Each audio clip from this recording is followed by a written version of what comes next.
2 days later. The group pressed onward, encountering more beasts along the way. Fortunately, none were as fearsome as the horned serpent they had previously battled. They crossed paths with other travelers too, but chose to stay focused, avoiding any unnecessary entanglements. Look! Klaus pointed excitedly to their right, his mouth hanging open. Everyone turned, and their breath caught in their throats. Floating midair, shimmering under the sunlight, was an azure palace. How is that even possible? Reynolds stammered, his mind struggling to comprehend the sight. None could answer. They could only stare in stunned silence. Upon closer inspection, they noticed a small crowd of 8 people gathered before the palace. Without hesitation, they approached, though they stayed on guard. These strangers were likely from another empire.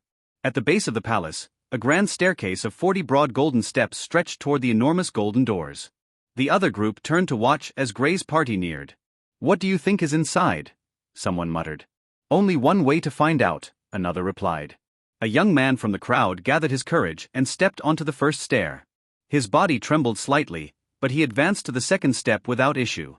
Encouraged, 2 more followed suit. But when the 4th person attempted the climb, boom! He was suddenly hurled backward through the air, crashing to the ground.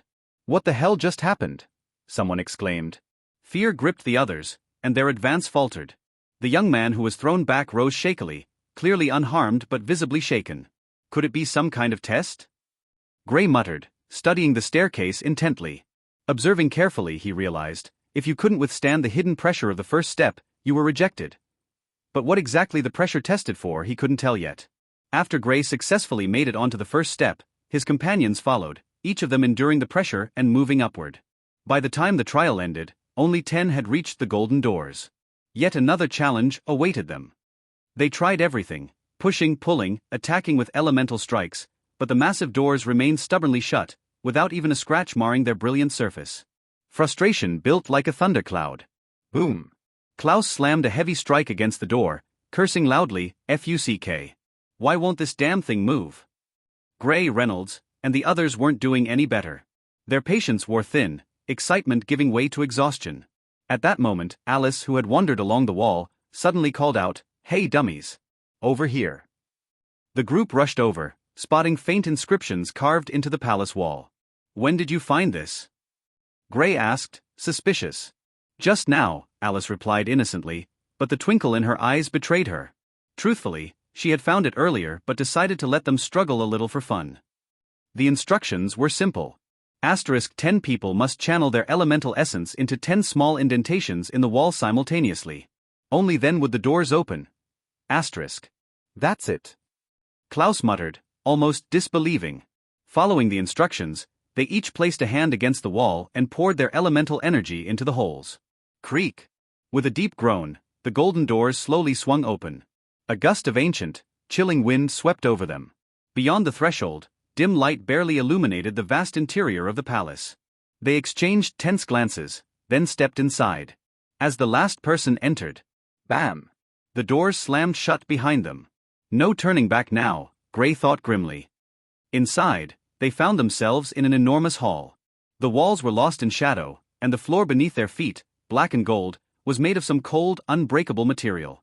Suddenly, a deep, ancient voice echoed across the vastness. Trial, Metal Warriors. Objective, survival. Time, 4 hours. And just as quickly, the voice vanished. What was that? A boy whispered, his voice tinged with fear. A trial palace, Gray said grimly. We're inside a trial. But what are these metal warriors? Another murmured. Before anyone could speculate further. Dang. Dang. Dang. Asterisk asterisk. A deep, resonant clang rang out from the far end of the hall.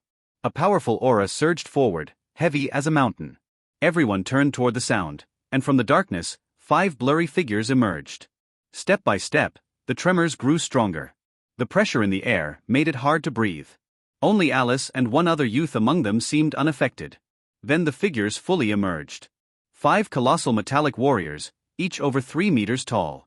Their armor gleamed black, their green eyes burned like embers, and dark green wings stretched menacingly from their backs.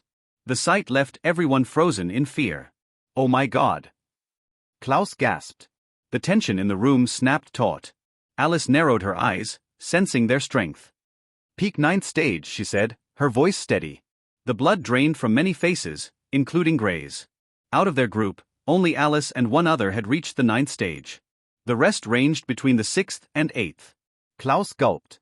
He was still at the 6th stage, the weakest among them. The trial had begun.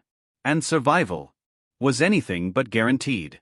Gray slammed into the ground, gasping for air. For over 2 grueling hours, they had been locked in combat with the metal warriors. 5 towering constructs, and each group of 2 forced to hold their own against one. Klaus, the weakest among them, was paired with Alice. Gray fought alongside Reynolds. For now, rivalries and suspicions were set aside. In the face of these relentless foes, any thought of betrayal was suicide. These things are damn near indestructible. Reynolds shouted, twisting midair to dodge a crushing punch. Gray grunted, rolling away just in time as a heavy metal foot stomped down where his head had been. It's not that they're indestructible, Gray muttered grimly, it's just that our attacks aren't strong enough. He briefly considered using elemental fusion, a devastating technique.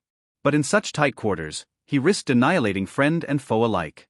The metal warriors, despite their hulking frames, moved with terrifying agility. Their dark green wings only made them harder to pin down.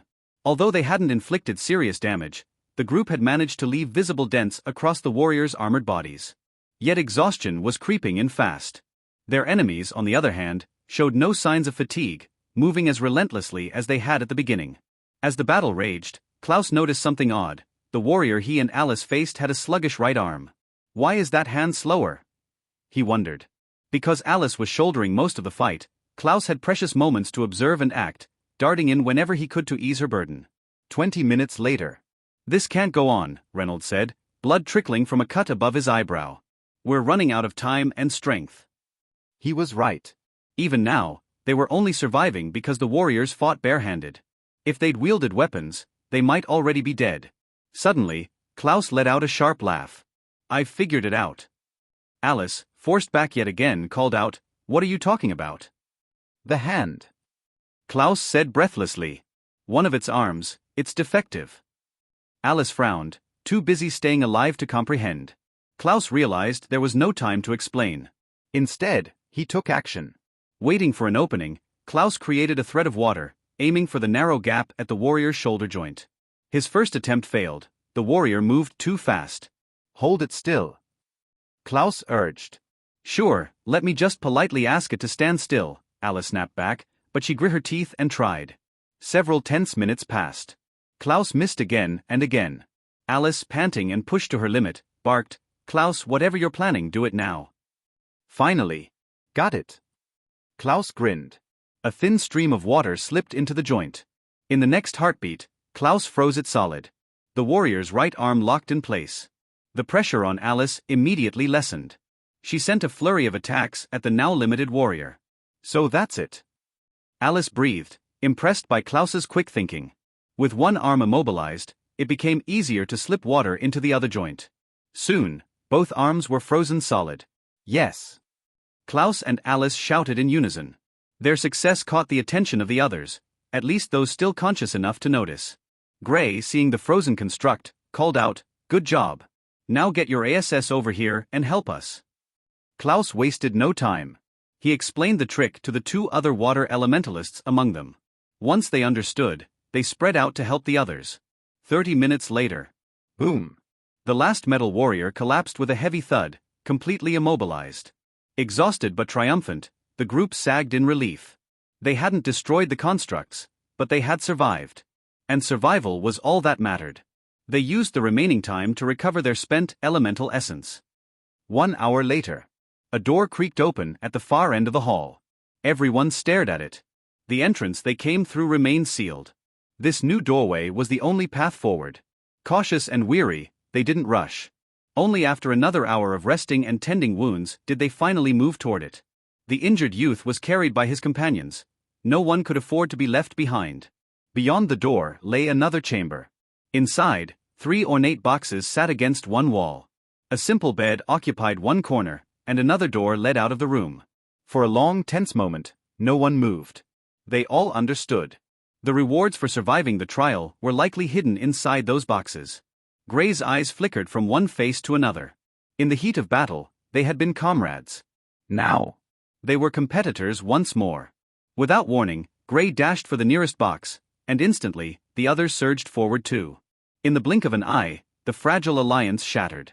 Hey, welcome to Firescale Audiobooks. If you enjoy our audiobooks, please consider subscribing to the channel. Also, feel free to share your review in the comments section below. Gray, the box on the right, get the box on the right. Klaus exclaimed from behind. On seeing the boxes, he suddenly had a gut feeling about the one on the right.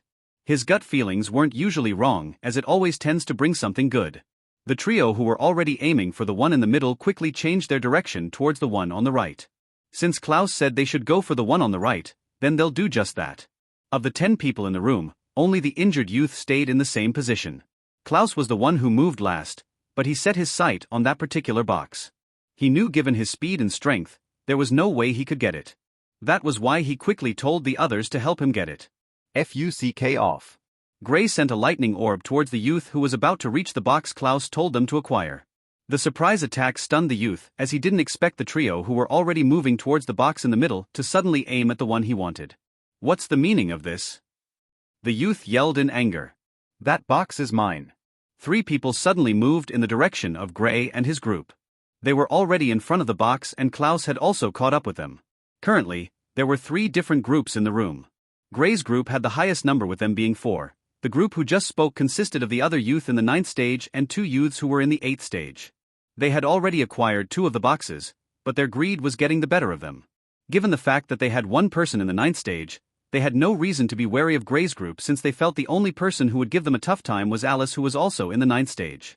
Although they didn't know the strength of Gray and Reynolds, but since they were in a higher stage compared to the 2, they felt they would be able to easily defeat them. Unfortunately, they didn't even add Klaus to the fray. Even though he was the one who came up with the idea of how to defeat the constructs, they all felt he wasn't strong since he had to rely on Alice during the battle. This box is ours. Besides, you guys already took 2 of the 3 boxes in the room. Klaus stepped forward and said. He was actually quite upset with what the group was doing. They had already gotten 2 of the 3 boxes in the room, yet they wanted to take the last one. There was no way he would let that happen. Move aside, Ant, we're speaking with those 3. The youth in the 9th stage said in disdain. To him, he felt like killing Klaus wouldn't even take much of an effort, so he didn't even put him in his eyes. Motherf************. Klaus immediately cursed out. He had never been treated in this manner before. And to think he even told them all the method of defeating the constructs. If he knew something like this would have happened, he would have preferred to let them die. It wasn't like he was a saint anyway. Gray's eyes immediately turned cold. One of the people he hated the most were greedy people. You've already taken 3 boxes, at least let the others have a share. Even when he robbed, Ahem took coins from the bandits, he left them with the copper coins. Of the 3 people left by the side, 1 was injured, 1 looked at Gray with hateful eyes since he felt the last box was supposed to be his. The last one was hesitating if to help Gray's group or just see how everything played out. He was the one who was supposed to take the box in the middle, but he was attacked by the trio who were currently facing off with Gray's group. In the end, he decided to stay at the side since he didn't know just how strong Gray's group was. Both groups attacked at the same time. Luckily, the room was spacious enough for the battle. Alice faced off against the youth in the 9th stage, Gray faced off against the youth in the 8th stage who was a water elementalist, while Reynolds faced off against the last youth who was also in the 8th stage. As the battle progressed, Reynolds immediately entered into a passive state. Seeing this, Klaus immediately jumped into the battle. He was already pissed off by the total disregard the youth in the 9th stage showed him, so his attacks were fierce. The moment Klaus and Reynolds teamed up, the youth quickly fell into the passive state. Klaus and Reynolds had grown familiar with each other's attacking methods since they spared a lot, so their teamwork could be said to be almost flawless. Gray's opponent was shocked when their battle started. At first, he thought he would be able to easily take care of Gray, but as the battle progressed, he noticed he wasn't even able to fight Gray to a draw, rather he was on the losing end. He was still able to hold at first, but it all changed the moment Gray started using his earth element. Alice, being the cute, violent girl she was already beating the hell out of her opponent.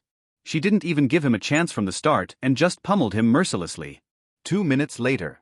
Ha ha ha, who were you calling Ant? Gray Alice beat them up. Klaus laughed out loud as he was enjoying the sufferings of their opponents.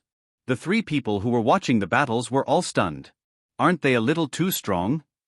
The youth who was hesitating asked in dread. Too strong, too strong.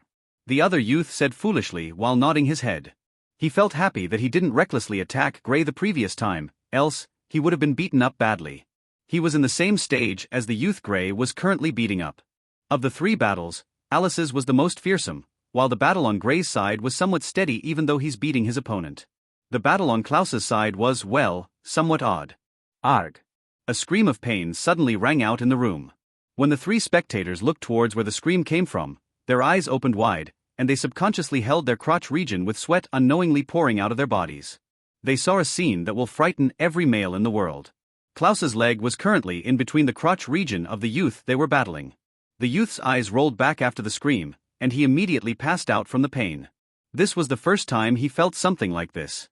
When Gray glanced in the direction, he caught sight of what happened and nearly tripped over in shock. What the hell? He immediately pushed his opponent back before calming his racing heart. Keek keek. Klaus's psychotic laughter rang out. He felt really good about what he just did. While they were battling with their opponent, beating him up, an idea suddenly popped into his head which he carried out without hesitation. The idea was simple: kick your opponent in the balls. It was a simple and terrifying move. One attack was all it took to leave his opponent out cold. A sick smile appeared on his face after seeing the results of his attack. The battle which was going on stopped with that scene. The trio was defeated, and they were defeated badly, to be honest. Gray's opponent was aching all over, so was Alice's opponent. The duo's opponent, on the other hand, was still out cold. The other two retreated towards the two boxes they had acquired previously. They picked up their comrade, and just as they were about to leave the boxes behind, Gray's calm voice rang out. You! The youth in the ninth stage eyes bulged in anger and veins were already visible in the side of his head. He regretted his decision of wanting to acquire all the boxes. After leaving the boxes, just as they were about to leave, another voice rang out. And your clothes? Klaus said mockingly. The spectating trio almost fainted. Isn't this too evil? The youth who hesitated previously asked with fear. Too evil, too evil. The other youth repeated the word twice in terror. In the end, the trio left the place with only their UNDRWEAR on. This was currently the worst day of their lives. The youth who was out cold would have a better time for now since he didn't know what was going on. What do you want to do with their clothes? Gray felt a headache when he looked at Klaus. Nothing, ha ha ha. Klaus replied as he casually destroyed them. After settling that issue, they all turned their attention towards the boxes once again. The group slowly walked towards the boxes. On getting there, Klaus hurriedly opened the box he initially wanted. He was quite curious about what was inside. He wasn't the only curious one. Gray, Reynolds, and Alice all looked towards it curiously. Even the spectating trio did the same. When he opened it, he saw a smaller box carefully placed in the middle. Who puts boxes in boxes? Klaus asked himself. He picked the wooden box which was roughly 12 inches long and 8 inches wide. It had a height of 10 inches. The box seemed to be made from an unknown wood. If one didn't look at it closely, they would think it was jade. He slowly opened the box. On opening it, a bone-chilling coldness enveloped the entire room and Klaus, who was closest to it, felt like he was about to freeze. But that was not the only thing he felt. He sensed a terrifying amount of water energy from the box. He looked inside and saw a transparent blue tear-shaped crystal the size of an orange. But the crystal wasn't exactly solid, because its surface slightly rippled like a teardrop. What is that? Reynolds asked while shivering from the cold. It's an ice river source, Alice replied. She was quite surprised seeing something like this was part of the rewards for passing the trial. She had only read about them in books before. Ice river source? The others all asked at the same time. Among the spectating trio, only one of them didn't look confused. Seems like he also knew of it. On seeing the confused look on the faces of the others, Alice told them what she knew about it. Acquiring an ice river source was very hard since they only formed in the deepest parts of some mysterious rivers with temperatures below freezing point, yet they don't form any ice. These rivers could easily freeze elementalists in the peak stage of the origin plane if they go within 30 meters of where the source is formed. Only powerhouses in the overlord plane could acquire them, and even then, it is a very difficult task to contain the energy. It is very beneficial to water elementalist due to the pure water essence it contains. After hearing what Alice said, Klaus couldn't help but ask. If it could easily freeze those in the peak stage of the origin plane, how come we're all perfectly fine apart from the chilling cold? Given the fact that this was something so strong according to Alice's explanation, it was surprising they were all still okay. I don't know, but it seems like the energy inside was controlled, or tamed to the extent that it could be used by those in the arcane plane. If you could refine this, there's a high chance that you will break through to the origin plane within a month. Alice smiled as she said. Usually, due to the freezing cold, only water elementalists at the Overlord plane could use it. But now, given the sudden gentler nature, Klaus could refine it without fear of anything happening. A month, that's unbelievable. Reynolds replied in shock. Klaus was still in the 6th stage of the arcane plane. It would usually take at least 8 months or 1 year before he should be able to break through to the origin plane. Given that they're in this place with much more abundant essence, it should take 4 months or so. But now Alice was saying all he needed was 1 month. It was shocking to say the least. It's not unbelievable, that's just the minimum. Given the amount of essence in the source, he shouldn't have a problem with getting to the 2nd stage, or even the 3rd stage of the origin plane if he was lucky. Alice added. They all looked at Klaus with envy. It seems the reward was made especially for him, and the surprising fact was that Klaus told them to get that one initially. How did you know what was inside was beneficial to you? Reynolds couldn't help but ask. He was quite surprised that the box Klaus told them to get had something this good, and it was totally beneficial to himself. A gut feeling, haha. Klaus answered with a light laugh. He didn't think it would contain something this precious. The thought of breaking through to the origin plane excited him also. He carefully closed the box before turning his gaze to the other 2 boxes. Now he was quite expectant towards what was inside the other 2 boxes. Seeing the first reward, the others all looked at the 2 boxes with excitement. They all prayed it was beneficial to them all. Unfortunately, their expectations were shattered when they opened the first box. Inside the first box, laid an odd-looking silver ring. That's it? Reynolds asked in disappointment. He looked inside to confirm if there was anything else, but he couldn't find any. Why would a ring be placed in one of the boxes? He asked again in frustration. He had high hopes for the boxes, but on seeing what was inside the first one, his hopes were crushed. Now all could do was pray the last box had something good. The others were also disappointed by the outcome. They all expected something good. But seeing the ring, they were all crestfallen, except for Gray. He felt a weird energy around the ring, so he collected it since no one else wanted it. They moved their attention towards the last box. With hopes not too high, Alice opened it. And just like the last box, what was inside wasn't anything precious, only this was something they could actually use. The last box contained a tonic. From what they knew, it was used for healing. None of them were injured, so it was also basically useless for now. Gray looked in the direction of the injured youth who was by the side before throwing it towards him. Since they weren't injured now, it was best they have it to the youth. Although they didn't know them, it didn't hurt to do some good sometimes. The youth caught the tonic with a surprised expression. He didn't expect they would hand him the tonic. This was something that would be helpful during the time they would spend here, since they didn't know when they might get injured. Although his injuries were severe, he should be able to recover within the next 2 or 3 months. It's just his chances of advancing in this trial would be shortened, and he might also die if faced with a dangerous situation. Thank you. He tried to bow towards the group, but he couldn't due to his injuries. His friend also showed his thanks. It's nothing. It would be bad if he stays in this state. Gray replied with a small smile. Now that we're done with this, we should get going. Klaus looked in the direction of the door. They still didn't know what awaited them there. But if he was given a chance, he would find a secluded place and immediately start refining the ice river source. Gray and the others looked at the door before walking towards it. We'll be leaving now, Gray said to the trio before they disappeared past the door. What awaited them was still unknown. Thank you. The injured youth mumbled under his breath while looking at the tonic in his hands. This was a life-saving grace he didn't know if he could repay. But he had already placed Gray and his friends in his heart. He will forever remember this kindness. After walking past the door, the group entered a large hall with 2 doors. One at the side, and one ahead of them. The door they used in entering the hall disappeared just after they passed through it. How mysterious. Klaus looked at the hall in bewilderment. How was this palace even made? Reynolds couldn't help but ask.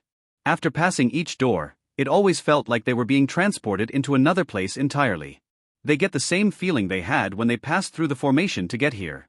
So far, this palace was the most mysterious place they had been to since entering the trial lands. They hadn't been to a lot of places, so this place definitely takes the top spot in mystery. The door by the side appears to lead outside the palace. We're given 2 choices in this round. We can either choose to continue or exit the palace. Gray walked towards the door by the side and said after inspecting it. What do you guys think? He asked the group. If he were alone, he would have definitely tried to see what the next round would be, but since they were a group, he had to know what the others all thought about it. I think we should continue, maybe we could get something good if we can clear it. Reynolds was the first to speak up. You should also be aware that in any trial, the second round tends to be harder than the first. We would be in a tough spot if what we are facing is an opponent in the origin plane. Klaus spoke up after a while. The others agreed to what he said. Trials were usually like this. But still, there was no way they would know what they were going to face until they entered the place. But I still think we should continue since this is a rare opportunity for us, he added. Alice. Gray and the others looked at her. Now, all they awaited was her decision. If she said they shouldn't continue, then they'll have to exit the palace. Of course we're going to continue. Alice's lips curved upwards. She has always been one who liked challenges, so there was no way she was going to miss this. Great. Since we've all agreed to this, we'll continue the trial. Gray exclaimed in excitement. He would have felt sad if they didn't continue the trial. The group looked at each other before walking towards the door ahead of them. After passing through it, they appeared in a cave. The only thing different about this place was that the door they used in entering the place was still there, which meant they could leave the place at any time. Ahead of them were 3 paths. Now they had to choose which path to take. On seeing they had to make a decision on which path to take, Gray, Alice, and Reynolds looked at Klaus concurrently. Feeling their gazes, Klaus stared back at them. Why are you all staring at me? The puzzled Klaus asked. Well, which path do you feel we should take? Reynolds asked what was in the mind of the other two. Why are you asking me? I've not been here before, so how should I know? Klaus retorted abruptly. What about your gut feeling? Reynolds asked with a long face. Damn you. Do you think I can control it? Klaus cursed out. He didn't know whether to laugh or cry. After a bout of cursing between Klaus and Reynolds, the group finally agreed on how to choose the path. Since they were 4, and there are 3 paths, they would all have to point at a path at the same time. The path which 2 or more people pointed would be the one they'd take. In the end, Klaus and Reynolds pointed at the same path, which was the one in the middle. When they all walked into the path, a voice just like the last one rang out. The second trial, Lost Caves objective, find the exit, time limit, none. The voice went silent after this.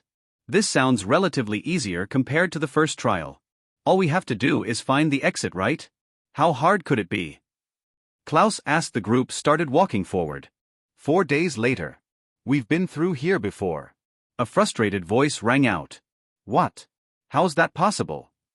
Another voice asked in disbelief. Yap, we've definitely been through here. Someone else spoke up. We passed through here 6 hours ago. A fourth voice spoke up, only it was softer compared to the others. These were obviously Gray and the group. They had been wandering in the cave for 4 days now, and they still haven't been able to find the exit. What was worse was that they had been attacked by different groups of beasts in the cave, with bats being the most. I hate this place. Klaus yelled out loud. Same here. Reynolds said. The cave had a series of paths intertwining, and there are places where they would be faced with multiple paths to choose from. So far, it seems like they have not been able to take the correct path.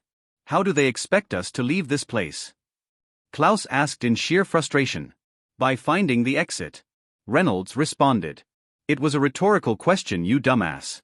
Klaus shook his head when he glanced at Reynolds. Who are you calling dumbass, you moron? Reynolds retaliated. The duo once again started a cursing session. This was not the first time they were doing this on the journey. Gray was already used to it, so he didn't even have any plans of stopping them. He called Alice over and showed her what he had been working on while they had been walking in the maze-like cave during these 4 days. He had been carefully trying to create a map after they started walking in the cave. Although it wasn't accurate, it at least was better than just walking blindly. The group once again started their journey. With the map Gray created, they were able to not walk in circles again. But there were still times the routes on the map were wrong, and they had to correct it after going in a circle. 10 days later. Finally! Klaus exclaimed in pure delight as they walked towards the exit they had finally found. It took them a total of 2 weeks to find it from the time they entered the place, and unlike the first trial, there was a bunch of things inside the cave. The auras radiating from each of them was clearly stronger than when they first entered the palace, and Klaus had even broken through to the 7th stage of the arcane plane. Gray and Reynolds weren't far from a breakthrough as well. They should be able to break through within a week. Among the group, only Alice didn't show any signs of breaking through yet. But it wasn't unexpected since she was already in the 9th stage of the arcane plane and the next breakthrough would take her to the origin plane. Klaus could be said to be the most fortunate since he hadn't even refined the ice river source yet.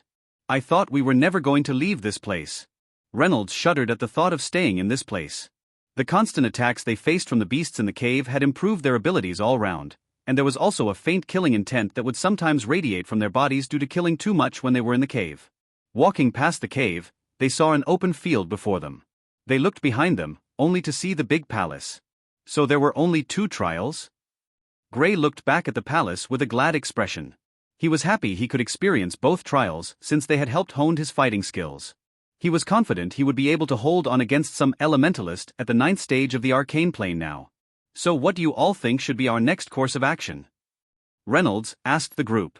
They all stared at each other. They knew they would have to separate at some time during the trial. I think going out separately is the wise choice for now. First, I need to find a secluded place to refine this since keeping it with me isn't a good idea, and there's no way I will agree for you all to stay with me since it would decrease your chances of gaining something here.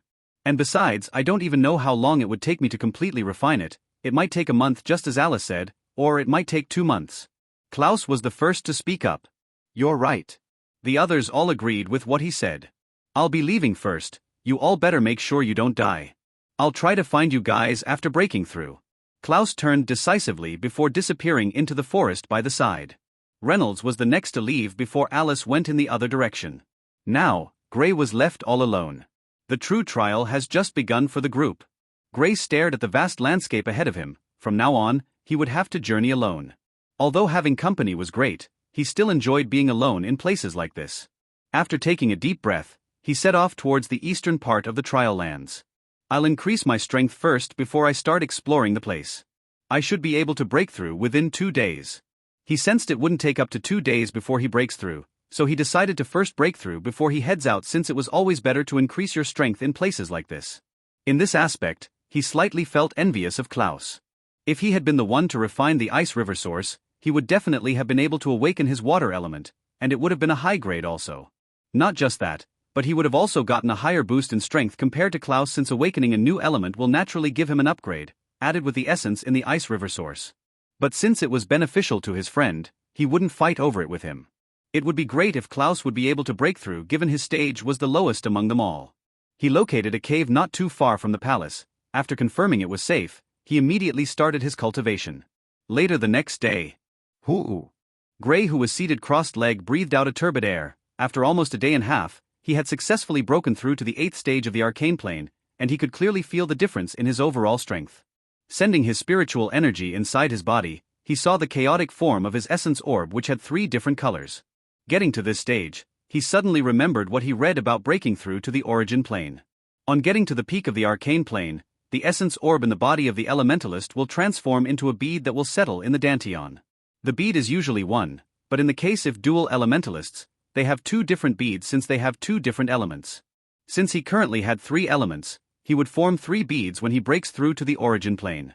He hoped he could awaken a 4th element before he breaks through to the origin plane. He felt he wasn't far from awakening both the water and fire elements since he had been comprehending them for a long time now when he didn't try to comprehend either of his 3 elements. Now it was time for him to explore this place. If he's lucky, he might be able to break through to the 9th stage within the next 2 weeks. If not, it will take him 1 month. Calculating the time, he had spent almost 3 weeks here. He still had over 5 months left. There was a good chance he might reach the mid-stages of the origin plane before he leaves this place. Gray got to his feet and walked out of the cave. It was already starting to get dark when. I should get something to eat first. I'll think of what to do after that. He lightly patted his stomach. During the time they spent in the palace, he didn't eat anything, and he immediately started cultivating after leaving the place. This was the longest he had gone without eating, and although it hasn't started to affect him since elementalists at the arcane plane could easily go over a month without eating, he just enjoyed eating. Before long, he appeared in a place that looked like a garden. I've struck gold.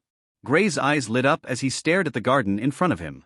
The garden stretched to at least 200 meters in length and width. There were some plants and fruits he recognized there. If he could refine a good amount, forget about 1 month, he would be able to break through to the 9th stage within a week. Ha ha ha, I knew my luck wasn't bad. Gray laughed out loud as he immediately ran towards the garden. Just as he was about to enter, he suddenly stopped.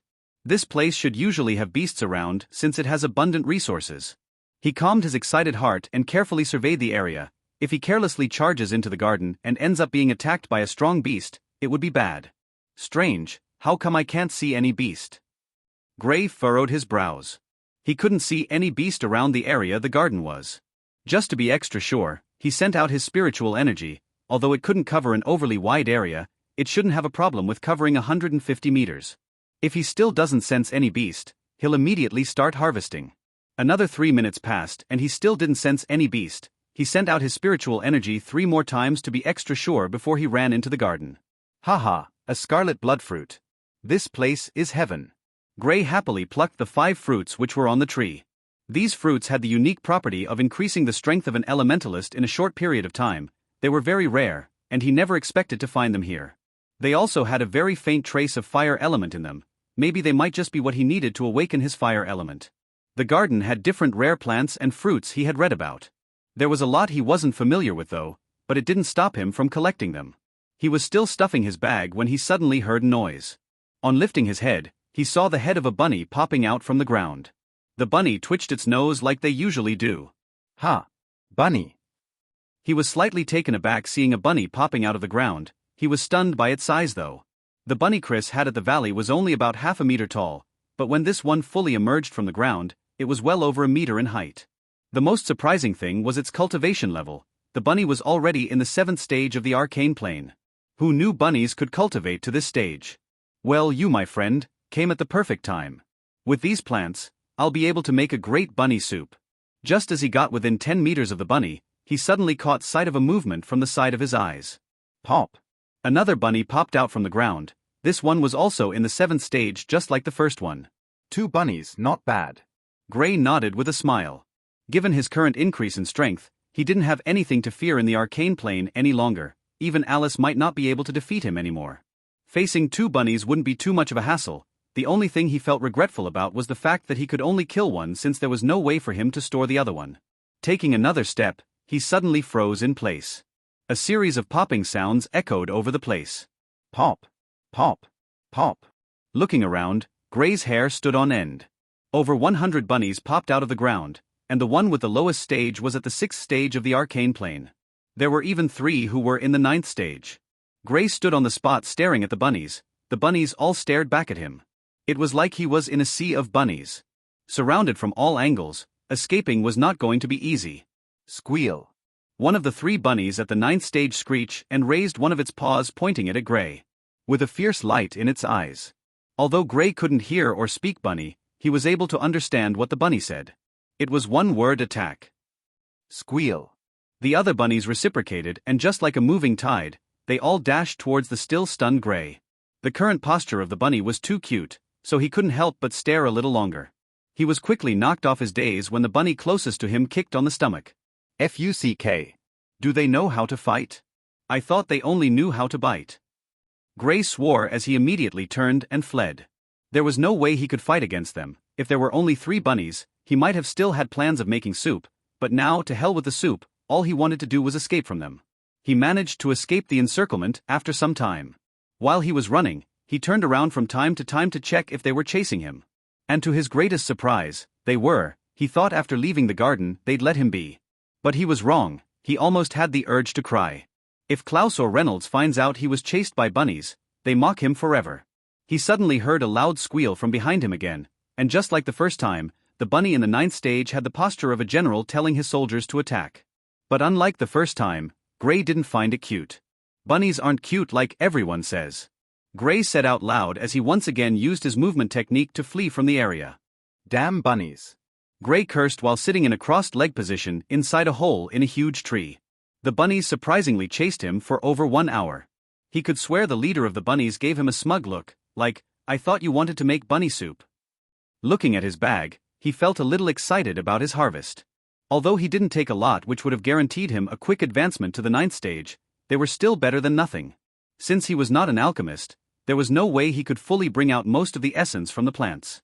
The best he could do was just cooking them since unlike fruits, plants shouldn't be eaten directly because there are toxins present in them. There are procedures in extracting their essence, but he did not know of them. However, cooking them will only bring out at most 10% of the herbal essence. But he'll have to do with that for now. He didn't plan on using all the plants since he didn't know most of them. What if some of them had poison? Thinking up to this point, he decided to only use the ones he was familiar with. Since it was dark, he didn't cook the plants. Instead, he went into the chaos space and started comprehending the water element. The days passed by, and before Gray knew it, he had been in the trial lands for 1 month now.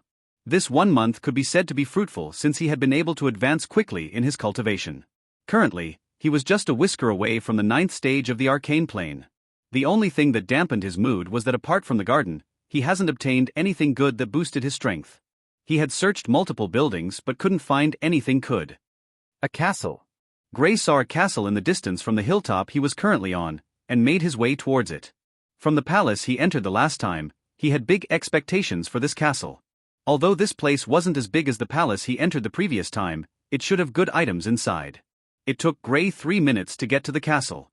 There wasn't anyone outside the castle, which meant 2 possibilities: either they were inside, or there was no one here.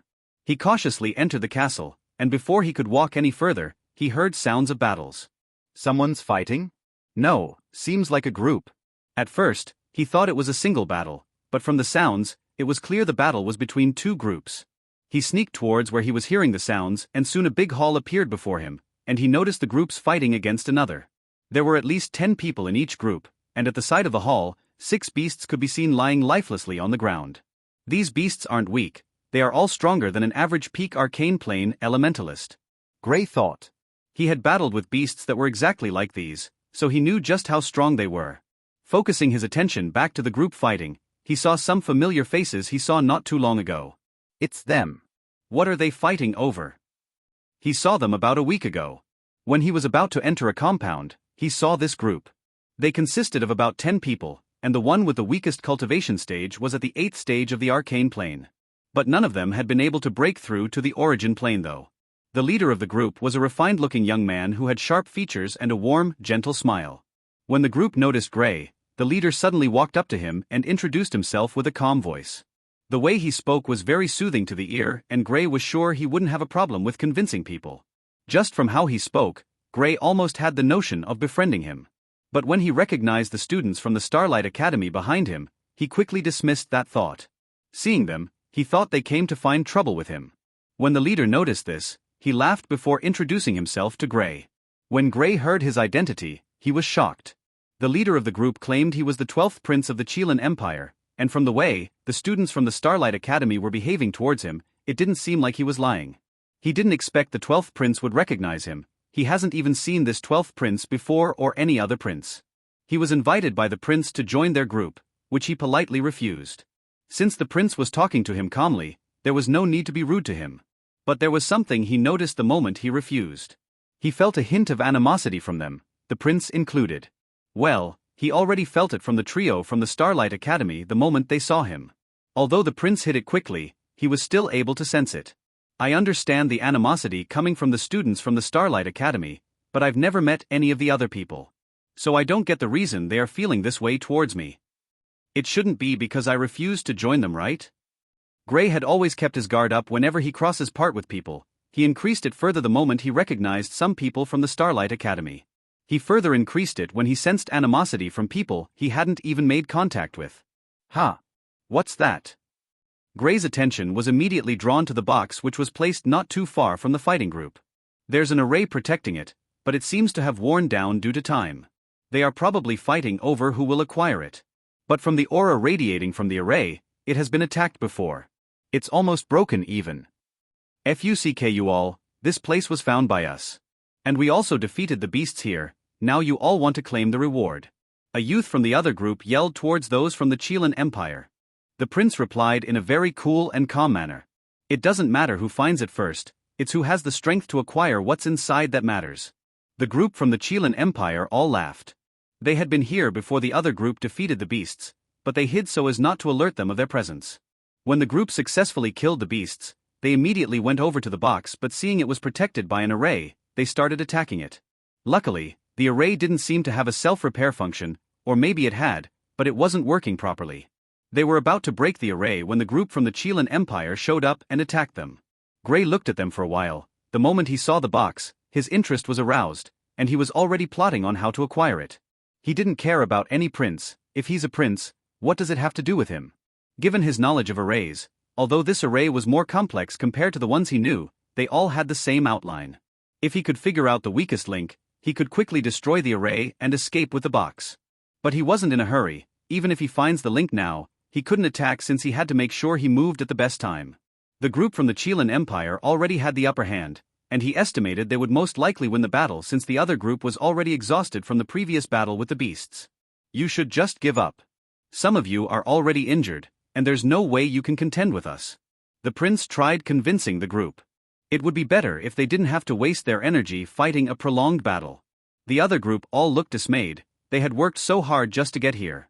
Even defeating the beasts wasn't easy, but now, someone wants to take the fruit of their labor. They didn't want to accept it, they couldn't. They would rather fight it out with them. What if what was inside the box was a life-changing item? The battle soon entered the crucial stage with both groups attacking more fiercely. Gray knew his time had come since there was no way he would wait for them to finish battling before he makes a move. Now that they were more focused on their opponents, they would not be able to notice him as he sneaks towards the box. He had already picked out the weak link in the array. Now. This is ours, we can't let them have it. A youth said persistently. The sneaking Gray looked at the youth and couldn't help but feel their decision to fight wasn't the best one. From the time he had been watching the battle till now, they were on the losing side. There didn't even seem to be any hope of them being able to turn the tide, yet they still chose to stubbornly hang on. Maybe they had a trump card, he wasn't really sure. It's not cowardly to admit defeat when you know there's no hope of winning. Although there are times in life when even though you know there's no way for you to win, you just shouldn't admit defeat, Gray felt this wasn't the time. They were in a trial land, a land where treasures were supposedly numerous. There was no way they wouldn't be able to find another treasure. Why the hell would they want to give up their lives just because of one?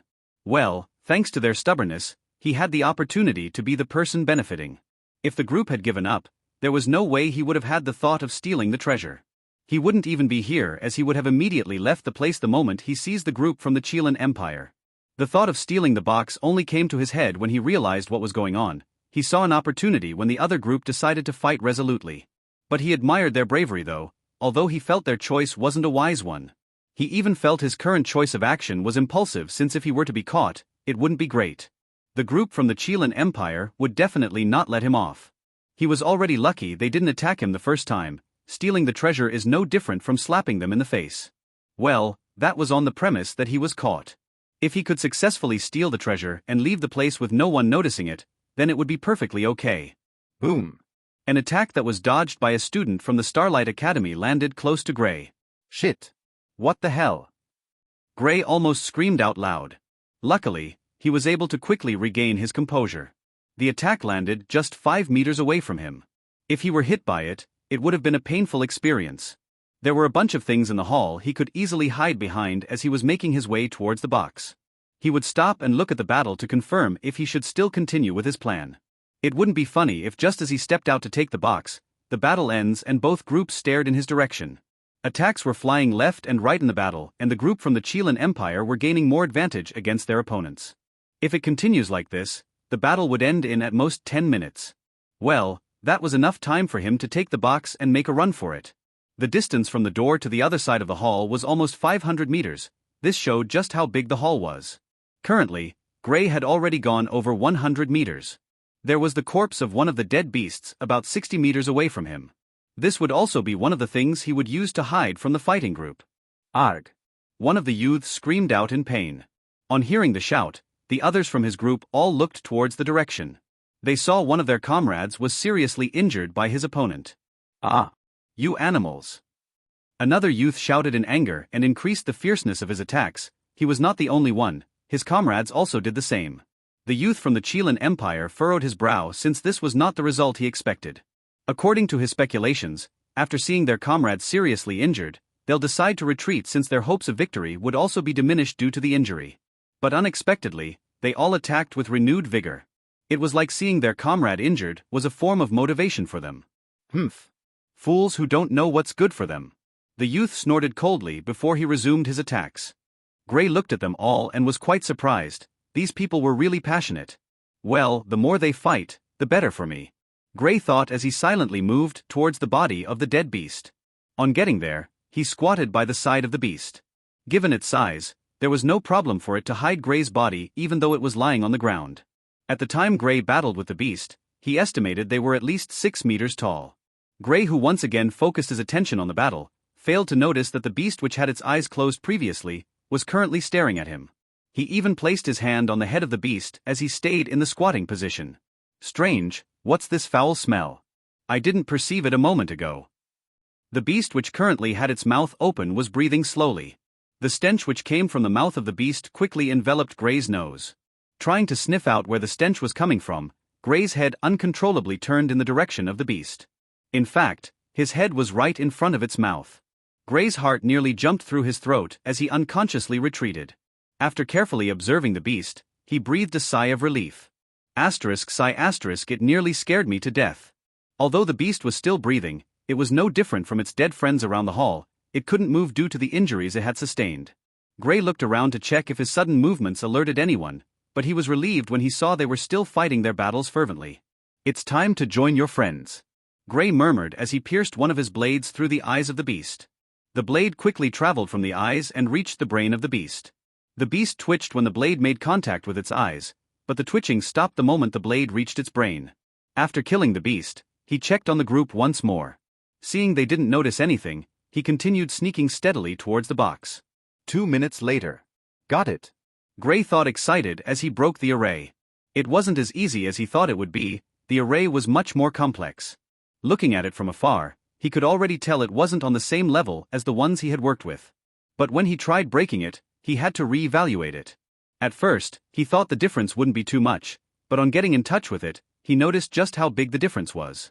He slowly picked the box from the erected stone, and once again starting sneaking quietly towards the door.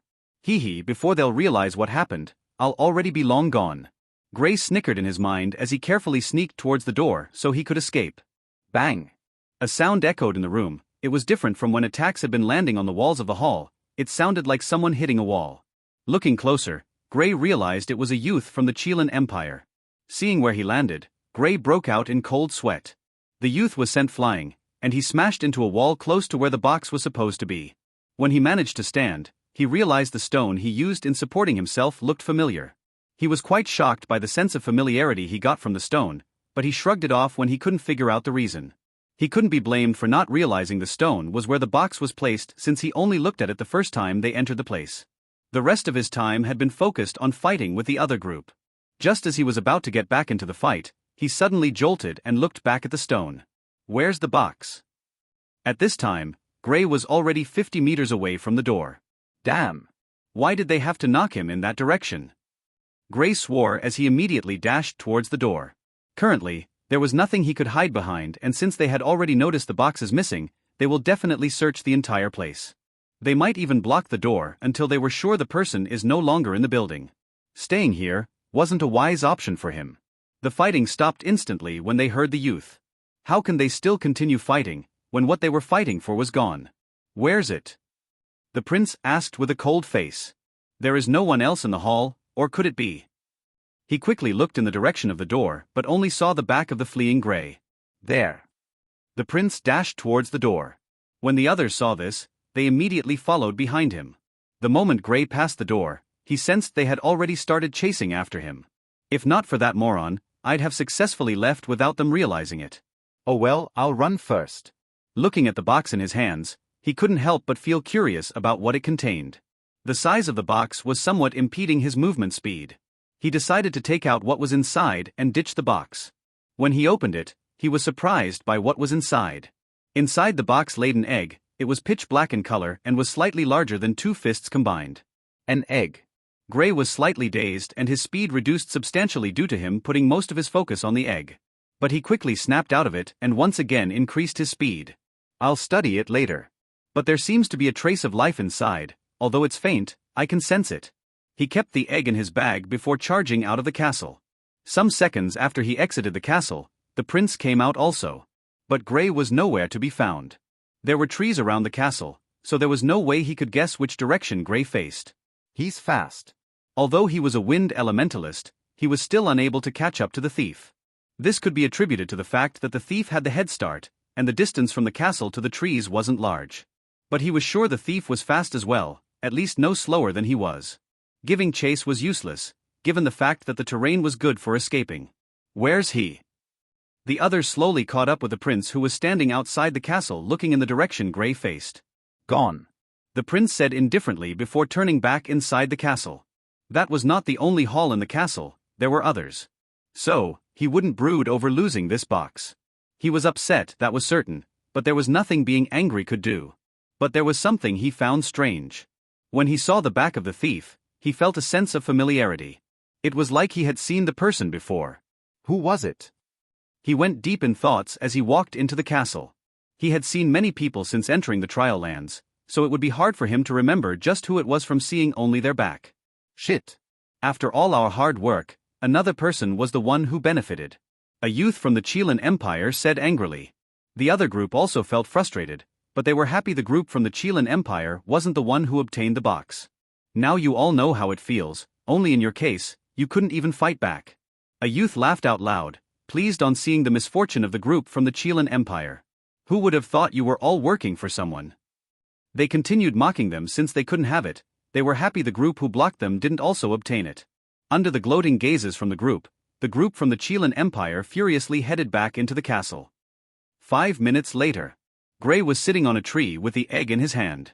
What could be inside? How come it is still alive? He could feel a faint ancient aura coming from the egg. Just how old was the egg? He didn't know.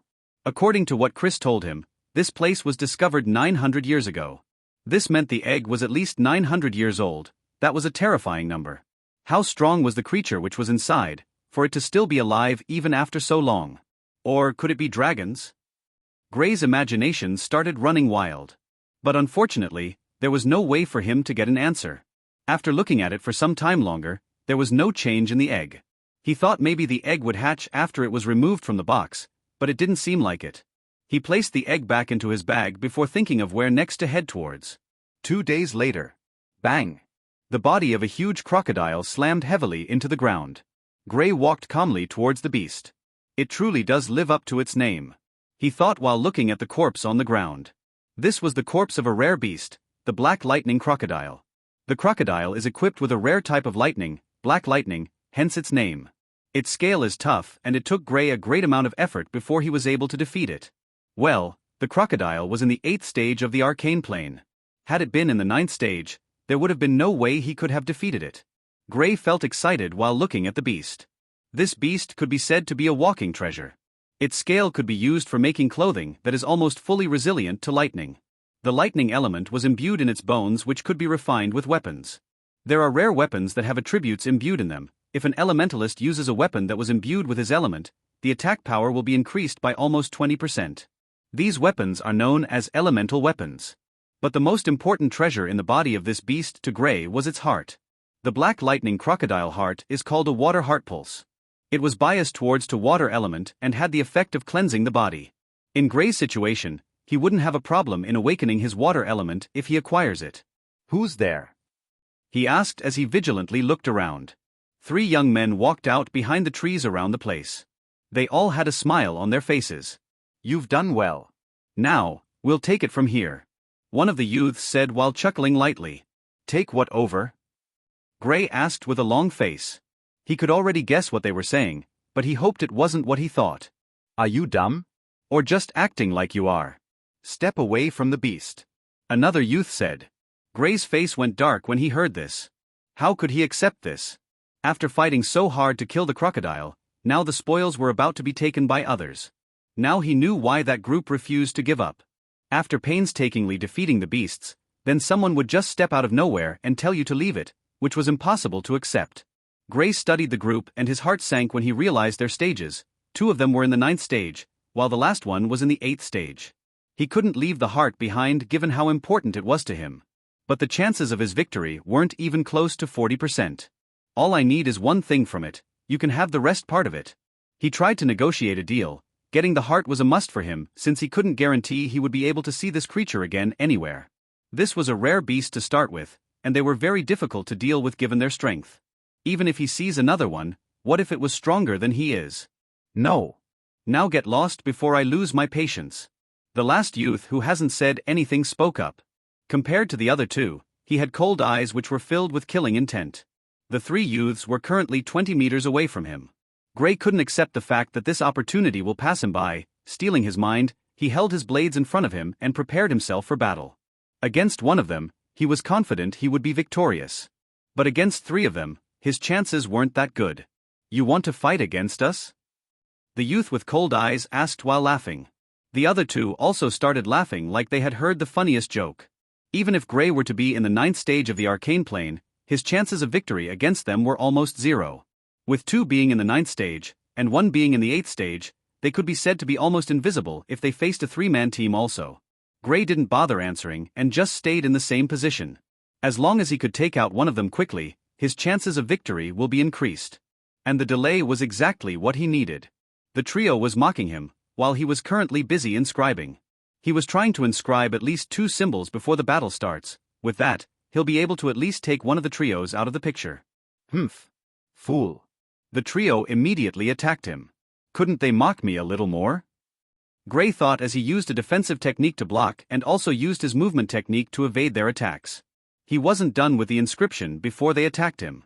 He knew inscribing will be harder now since he also has to focus on the battle. If he lost focus just for a moment, he'll be in a tough spot. Now, all he had to do is delay them till he's able to finish his inscriptions. Shit. Gray cursed on seeing the attack which was currently flying towards him. Bam. The attack landed on his body, and he was sent flying. He landed almost 15 meters away from his previous spot. Looking at the earthen armor which was almost completely ruined from the attack, he couldn't help but feel lucky for awakening his earth element sooner. Had it been delayed just like the other elements, he would have been in serious problems in his current battle. With the increase in his grade and stage, the strength of the earth armor has increased significantly. If before, it could defend against an all-out attack from someone in the 6th stage, now it had no problem defending an attack of someone in the 8th stage at least twice. But against someone in the 9th stage, it could only withstand 1 attack. He stared at his opponents calmly. Being hit had disrupted his inscribing, now he has to start all over. If only he was already as proficient as Chris was, then he wouldn't have a problem dealing with these people. He's from the Chilan Empire. The youth in the 8th stage suddenly said. Chilan Empire, at first I only wanted to beat you up and let you go. But now, I've changed my mind, this will be your burial ground. The cold-looking youth said arrogantly. Although he was surprised Gray was able to survive their first onslaught of attacks. It still didn't change the fact that, to him, Gray wasn't an opponent who could bother them. What makes you feel you're capable of achieving such feats? Gray said in disdain. Since there's a chance to talk for some time, I'll take it happily. Normally he wouldn't entertain them, but these aren't normal times. He needs the heart of the beast, and there was no way fighting with them normally will work.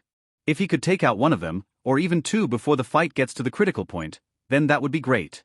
You'll know soon enough. The youth didn't waste time and immediately went on the offensive. Wait. Gray suddenly stretched out both arms in front of him. Seeing this, the youth narrowed his eyes but still halted. What? He asked coldly. Where are you from?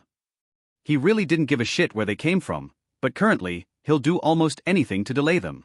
The trio looked at him before the other youth in the 9th stage asked. Why are you asking? When he heard their reply, he felt elated. If he could at least delay them for 3 minutes, then it'll be great. But he knew that was just a pipe dream. Oh, you see, I haven't really interacted with anyone outside my empire, so I thought maybe you could tell me how things are in your EMP. Boom. Gray, who was still speaking, quickly dodged to the side and an attack landed where he was previously standing. So impatient. He complained as he once again engaged in battle with the trio. Well, so far, Gray really hasn't been having a good time. Attacks were landing on him left and right, and he had used earth armor so many times that he couldn't keep count. Usually, after making the armor the first time, it stays with the elementalist till the end of the battle unless it takes heavy attacks that will destroy it. But unfortunately for Gray, each time he makes one, it doesn't last up to a minute before it's destroyed, some were even destroyed instantly. His still being able to fight is mostly because of the earth armor and his movement technique. Currently, he felt like the speed boost he got from both the lightning and the wind element isn't enough, as, although he was fast, he couldn't dodge all of them. He's strong. The cold-looking youth said with a stunned expression. Given their strength, they should be able to easily overpower elementalists at the 9th stage of the arcane plane. Yet, they have been unable to put down this person who is clearly in the 8th stage. What's worse is that he isn't only defending, but he's attacking as well. They've seen dual elementalists before, but they have to admit that Gray was the strongest they've seen. Unknowing to them, Gray was also using his wind element, but he was only using it to increase his speed and not using it to attack, so there is no way they'll find out. The youth previously believed he could even deal with Gray on his own, but now he knew he stood no chance against him. He even felt threatened, and it infuriated him. How can someone who is in a lower stage compared to him be stronger than he is? Not just that, but he also felt a sense of threat from him. He immediately strengthened his resolve to kill Gray. We must kill him. They nodded their heads. He wasn't the only one who felt threatened by Gray, they also felt the same way. If they battled Gray one-on-one, they would not last 5 minutes before he makes short work of them. Their opponent was from the Chilean Empire, and there have been rumors saying they'll be going to war with the Chilean Empire soon. The trio was from the Azure Empire. And naturally, they'll also take part in the war. If they were to allow Gray to grow further, he'll become a big threat to them if the war starts. Someone like Gray could greatly influence the flow of a battle, since he can take on several opponents who are in a stronger stage than he is. Their attacks became fiercer and soon, injuries started appearing in Gray's body. Although they weren't severe, at the rate the battle was going, it wouldn't be long before he falls. 6 minutes later. Just a little more. Gray told himself. He was already starting to lose hope in the battle, as his inscriptions had been stopped halfway countless times during the battle. But this time, he was already almost done. In another minute, his inscription will be complete. Then these people will get it from him. While the battle was going on, something was taking place that none of the people there noticed. Gray's blood was slowly flowing towards his bag like it was being attracted by a strange force. Inside his bag, the previous pitch-black egg was different compared to its previous appearance. Now, if one looks closer, they'll notice vein-like red lines moving around the egg. It was like a moving blood vessel. Gray's blood flowed in the direction of the egg and it in turn absorbs it. But there's no way the bleeding Gray will realize the blood which was flowing from his body was moving in the direction of the egg. Lightning rain. Gray used one of his strongest moves. The trio was slightly taken aback by the sudden appearance of the lightning, but the two at the 9th stage were able to escape the range of the attack quickly. The youth in the 8th stage wasn't as fast as they were, and he was caught in it. Great. Gray didn't think twice and sent an earthen spear towards his opponent. His current motive was simple, and that was to kill these people. The thought of letting them go if he were to defeat them had already far left his head.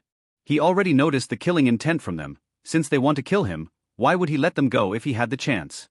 When he started cultivating, one of his mottos was, "As long as you attempt to kill me, then I'll kill you first." Showing mercy to your enemies is the same as hurting yourself. He learned that from the different books he had read which told the stories of some legends who fell because they decided to show mercy to their enemies. He already marked them dead the moment he sensed their killing intent. The youth in the 8th stage was unfortunately hit with paralysis when the lightning touched him, so all he could do was stare as the earthen spear moved towards him. Fear and despair were visible in his eyes. He didn't want to die. The youth who closed his eyes opened them after some time. When he noticed he wasn't hit by the earthen spear, tears of joy fell from his eyes. He survived, he had escaped death. A smile appeared on his face after this thought flashed through his head. But then, his smiling face froze, and his eyes were filled with unwillingness as his body fell lifelessly on the ground. He was dead. Don't celebrate too early. Gray, who noticed the youth's joy when he realized he wasn't hit, said with a cold smile. How? The cold-looking youth asked, dumbfounded. He destroyed the attack Gray sent towards his friend, so how did he still get hit and die? The other youth also stared at the dead youth with fear eminent in his eyes. Who attacked him?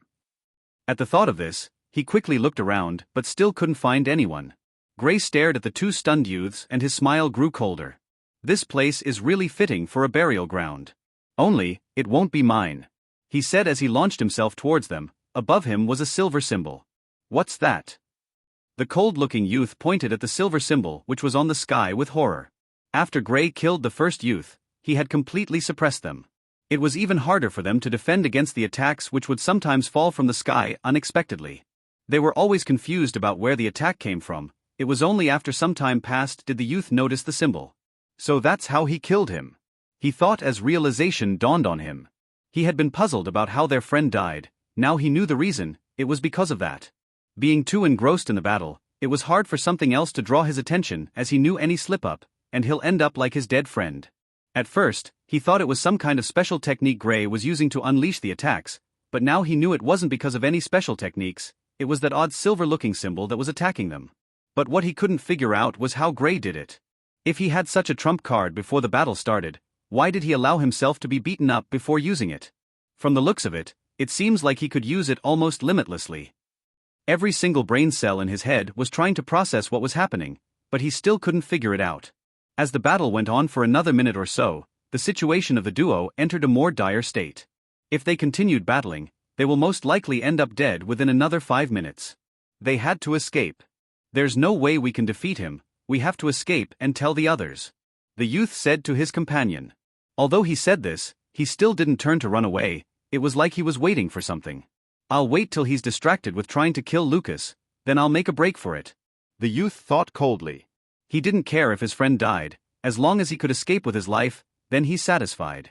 They could call him whatever name they wanted, he didn't care, what matters is survival. If you can use your friend to bait the enemy who wants to kill you, so you can escape, why not? Go. I'll hold him back. He looked at Lucas with eyes that said, I'll try to stop him, so you can escape, even if it means I'll die trying, what matters to me is your survival. Hearing this, Lucas stared at his friend with mixed feelings, but he was touched by his act.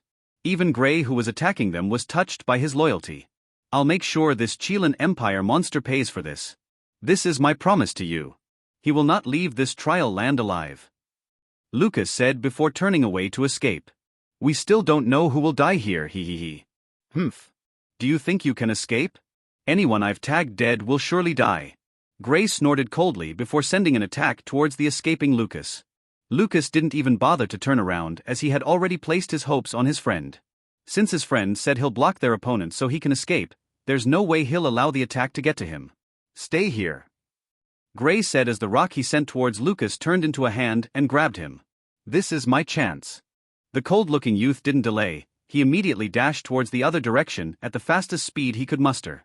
Lucas, who was caught by Gray, was surprised by what was happening. Before he could realize anything, his friend was already escaping in the other direction. Bernard. How could you betray me? When Bernard heard this, he snickered before replying. This is for the good of the Empire, I'm stronger than you, so naturally I should be the one to survive. And even if you escape, you might get killed by something else. But my chances of survival are higher. And you should know killing a monster like him is a must. Don't worry, your good deed will not go unnoticed, I'll make sure the Empire knows of it, and your family will be celebrated for giving birth to a hero. With these words, he disappeared into the forest. Gray was just as dumbfounded as Lucas was. He actually didn't expect his attack to get to Lucas. He knew there was no way he could keep both of them here if they wanted to escape. Not only that, but he might be able to kill one, but the other will almost definitely escape. But if they decided to continue fighting, then he could kill them. Had both of them turned their backs on him at the same time, then he could have killed them. But if one wanted to hold him back so the other could escape, then there was nothing he could do other than watch helplessly as the other escaped. Looking at the despairing Lucas, he almost felt pity for him, well, almost. Don't worry, so long as I come across him, I'll kill him. Gray tried to comfort Lucas. At least, maybe after hearing this, he will die with less hatred, who knows. It's none of my business anyway, it's just, seeing his friend betray him is kinda sad. With hatred deep in his eyes, Lucas died with his eyes opened. It was like he wanted to tell the world that he was betrayed. Life is so unfair, betrayers deserve death. Yet they are the people that tend to live longer. Gray shook his head looking at the lifeless corpse on the ground. Since entering the trial land for 1 month now, except for beasts, he hadn't killed any human. But today he killed 2, and he was sure more will follow as time goes on.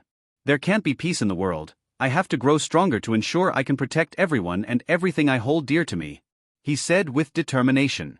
Initially, when he started his journey in cultivation, all he wanted to do was become strong just like those legends he read about, and be worshipped by all. But now, a new desire had risen inside him, and it was stronger than the first one. He wanted to protect, he wanted to grow stronger so he could protect himself, his mother, his father, his friends, his master, everyone who was close to him, he wanted to protect them all. Thinking of this, he suddenly realized why Claude determinedly faced off against the mercenaries to ensure Nina escaped. Although he knew he couldn't defeat them, he still faced off against them to ensure he protected her. Will I ever find the one who would make me do something like that? This will be the first step towards my new goal. He slowly walked towards the dead crocodile. Acquiring the water heart pulse will mean an increase in strength since he'll awaken his water element. He will not only awaken his water element, but his cultivation will also see a breakthrough with the awakening of the new element. Only, he wasn't confident he would be able to reach the origin plane with it. Some people might have already broken through to the origin plane already, I can't fall behind. After acquiring the heart, he left the other parts of the crocodile. He carefully placed the heart in his bag before heading further into the forest. What a waste of good materials. Looking at the body he couldn't help but feel sad. Inside his bag. The vein-like lines on the egg had long disappeared, but there is still no sign of its hatching. It was like it didn't get enough blood from Gray. This place will be perfect, Gray said as he looked at the cave ahead of him. The cave was well hidden, and it will be difficult for anyone to accidentally come across it. After collecting the heart, it took him almost 3 hours before he was able to find a good place to head into seclusion. Seeing this place, he couldn't help but feel elated. Now all I have to do is set up some defensive and trap arrays around it to ensure my safety. He nodded his head when this thought came to him. He quickly started with the array as he couldn't wait for his upgrade anymore. 4 hours later. That wasn't easy. He breathed out heavily as he looked around to confirm he got all the spots right. Now it's time for my upgrade. With a joyful expression, he entered the cave and made a wall that covered the entrance of it. For the next 2 weeks or so, he'll shut himself out from the world. His full focus will be on refining the water heart pulse and breaking through. In a secluded building, a youth could be seen sitting in a meditative position with an orb in his hands which gave off an intense cold aura. The youth opened his eyes and looked towards his right. Hearing the increased sounds of movements, he stood up from his sitting position and slowly walked towards the direction the sounds were coming from. Reaching there, he saw a black leopard. From the aura it's giving off, it seems to be in the 9th stage of the arcane plane.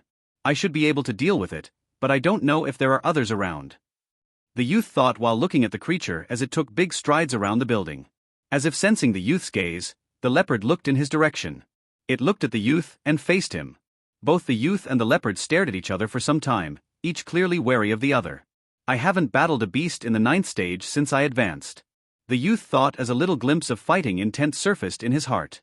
But after some thought, he decided against it. Although I'll like to test my current strength, doing it now isn't worth it. Besides, the beast doesn't seem like it wants to attack. The youth looked on for some time before slowly backing off. He knew turning his back against the beast might trigger its predatory instinct, and it might just probably lose what little reasoning it had.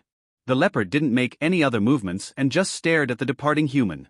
Just as the youth turned and was about to exit the building, he saw another leopard outside the building. This one was slightly weaker compared to the first one as it was in the 8th stage, but it isn't far from a breakthrough.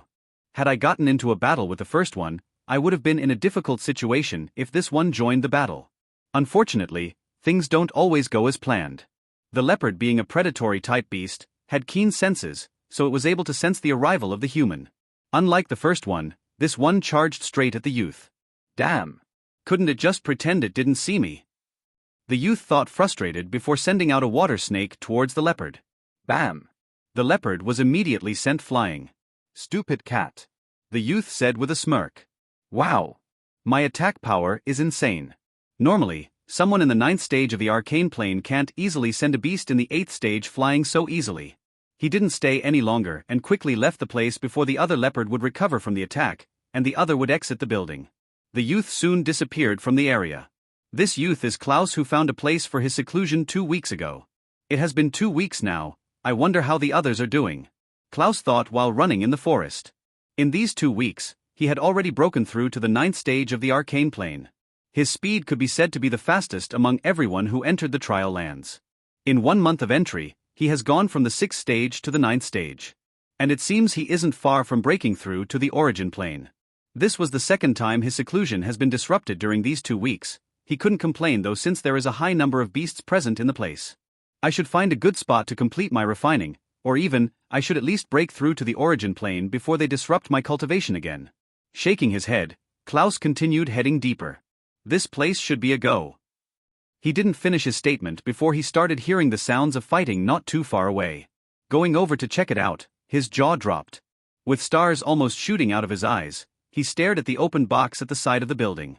Essence stones, and 2 of them seem to contain water essence. I will acquire it. No, I must acquire it. Klaus stared at the box greedily. There were about 7 fist-sized stones in the box. With 2 of them being blue, this was a sign of them being filled with water essence. One had earthen brown, which signified it was of the earth element, and the other 3 were orange. He couldn't see the last one clearly. I'll use the water essence stones. I'll give Alice the fire essence stones. Then Gray will get the earth essence stones. It's a pity there isn't a lightning essence stone. I would have given it to Ray. Klaus started thinking about how he'll divide the stones among himself and his friends. If the people fighting knew someone had already distributed the stones they were fighting over, they might cough out a mouthful of blood. If Klaus could get this, then he could gain a bigger boost in his cultivation after breaking through to the origin plane, as they can only be used for cultivating when an elementalist reaches the origin plane. Also, acquiring one is very difficult. Oh. Beauties. When he finally shifted his attention from the box to the fighters, he saw two beautiful faces. Stealing is great. But stealing from a beauty is even better. Klaus laughed inside. From the aura of both ladies, one of them is just a bit away from breaking through to the 9th stage, while the other seems like she just broke through. The fight was currently tied as none of them seems to be getting the upper hand. From Klaus's love for ladies, one would expect he wouldn't steal what they were battling for. But, what would their beautiful faces give him? Nothing. What would the essence stones give him? Increase in strength. So you see what's more important. Arranging his hair, Klaus sneakily swaggered towards the box. It's not like he couldn't defeat both ladies if they were to fight, but seeing how beautiful they were, he decided to only steal the stones. Before long, he had already reached the spot the stones were. Opening his bag, he started picking them and placing them in his bag. Oh. Guess Ray is lucky after all. He thought when he saw the last stone in the box. It had a silver color which showed it's of the lightning element. After putting the last stone on his bag. Ha. That's strange, how come I don't hear fighting anymore? Turning around, Klaus was greeted by the furious gazes of both beauties. He immediately raised his hands. It's not what you think, he said to the ladies. Oh really, what does it look like then? You thief. The lady in the 8th stage was the first to lash out words towards Klaus. If not for the fact that I don't want to beat up two pretty ladies, I wouldn't bother talking to them. Drop the stones and piss off. The girl in the 9th stage said in a commanding tone. Anyone would be upset if what they were fighting for was being stolen. I'll just take it as they said nothing, I really don't want to beat them up. With this in his mind, Klaus started walking in the other direction, with the mind of leaving the building. But would the girls allow him? Boom. Stay here, you thief. The girl in the 8th stage was the first to attack. If you know what's good for you, I'll advise you to let me go. Klaus shook his head as he dodged the attack. The other girl stood without making any movements. It seems like she was weighing her options. She didn't want to allow Klaus to leave with the stones, but from his aura, he seemed stronger than she was. Hey, let's team up. After taking the stones from him, we'll decide on what to do next. The girl in the 9th stage said toward her previous opponent. The girl in the 8th stage nodded. When Klaus easily dodged her attack previously, she knew she was no match for him. Why do they never listen? Klaus prepared himself for battle. I really don't want to beat them up, he thought. 5 minutes later. Two bloodied girls were lying on the floor motionless. It was unknown whether they were dead or alive. At first when the battle started, Klaus wanted to go easy on them. But then he realized something, these ladies wanted to kill him. After realizing this, he changed them from beauties to enemies. Just like Gray, Klaus hated it whenever someone directs a killing gaze towards him. If he notices this, then he'll try everything he can to kill the person. It's not that he was evil or anything, it's the rule of the world. And leaving someone who wants to kill you alive is like leaving a sword hanging above your head. I should start my seclusion, the battles from now on will be harder than this was. Klaus felt a little sense of urgency. He knew some people must have already broken through to the origin plane. If he were to accidentally encounter one before his breakthrough, it will be bad for him. Alice should have broken through by now. I'm not really sure about Ray and Gray. But hopefully, the next time we meet, you all should have broken through to the origin plane. A smile appeared on his face when he thought of his friends. He missed them a lot, especially Ray. In the northern part of the trial land, a youth could be seen moving at a fast speed towards a tower. This place should have something good. The youth thought excitedly as he increased his speed. This youth is undoubtedly Reynolds. After separating from the group, he had gone through different places and could be said to have gained some rewards since he had already broken through to the 9th stage of the arcane plane not too long ago. He had gotten into different battles during this time, but none of them got to the stage where both parties wanted the other dead. Now that he had ventured deeper into the trial land, the frequency of meeting others had increased dramatically compared to the first 2 weeks, where they barely met others. Entering into the first floor of the tower, he found nothing. Well, this place is already ransacked. Turning around, he headed towards the 2nd floor. Still nothing. He moved and went to the 3rd floor. Finding nothing there also, he faced the stairs to the 4th floor, and then the 5th. It was only on the 8th floor did he find something, and his eyes lit upon seeing it. An elemental weapon. He exclaimed before running towards it. Picking up the old-looking spear, He carefully examined it. It looks broken, but not completely destroyed. It should still be able to be used for some time before it becomes useless. Sadly, it's a water elemental weapon. Guess I'll keep it for Klaus. He searched for something he'll use to strap it to his back since it was too long to fit into his bag. The disadvantage of this, though, was that everyone would be able to see the weapon, and the greedy ones will attack him so they could acquire it. But there was nothing he could do. He couldn't hold the spear constantly since it will impede his movements. And even holding it was no different from this due to its length. Searching the other floors, he didn't find anything good. He left the tower and headed for another one he saw while he was at the top of the tower. On his way, he encountered a youth. Seeing the spear on his back, the youth immediately attacked him. I know keeping this with me will attract trouble, but I can't leave it behind since I don't know if I can find another weapon, or even if Klaus could. With this in his mind, he also attacked. There were no greetings or words. Both parties engaged in a battle immediately. After 3 minutes of fighting, Reynolds held the upper hand. Although not completely. There might still be a chance for his opponent to turn the tide, so the youth refused to stop the battle. But after another 2 minutes, Reynolds started completely suppressing him. Without seeing any hope of being able to gain the upper hand, the youth escaped quickly. Reynolds, on the other hand, abstained from chasing him. He knew having the spear was like setting a target on himself. It would be best if he didn't come across any more people, as most of them are likely to attack him. 2 hours later. FUCK. This is bad. A youth with a bloodied arm said as he looked at the people coming his way. How am I this unlucky? Those bastards from the Starlight Academy, I'll make them pay. The youth said through gritted teeth. This youth was Reynolds, who was heading towards the second tower. He accidentally came across a group of people from when he was about to get into the second tower. The spear on his back immediately attracted their attention, and they surrounded him and told him to give it to them, which he promptly refused. After struggling with the trio for some time, he was defeated. After they acquired the spear, they still didn't show any signs of retreating, but they also didn't show any signs of attacking. But just as he was about to leave, he heard a youth saying he's from the Lunar Academy while pointing in his direction.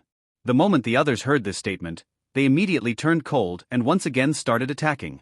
From this, he figured they were all from the Starlight Academy. Although he had already broken through to the 9th stage of the arcane plane, he didn't have any advantage since all his opponents were in the 9th stage also. If he were to fight them one-on-one, or even one-on-two, he was confident in his abilities. But fighting against 3 always difficult, too difficult even, especially for an elementalist with a single element. Where do you think you're running to? One of the trios sneered while looking at him. He, a worm from the Lunar Academy.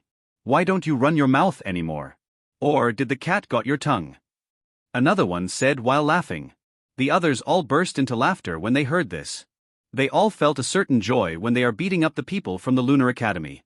Due to the event where Blake charged over to their academy and almost killed one of their instructors, they all developed a strong hatred towards the Lunar Academy. Chris smacking one of their instructors to death increased their hatred to a terrifying rate. Now all they wanted to do was kill any Lunar Academy student they find in the trial. This group had already killed one student during the second week they were in the trial land. Presently, they were about to add another student to the list. Don't worry, you wouldn't even know how you died.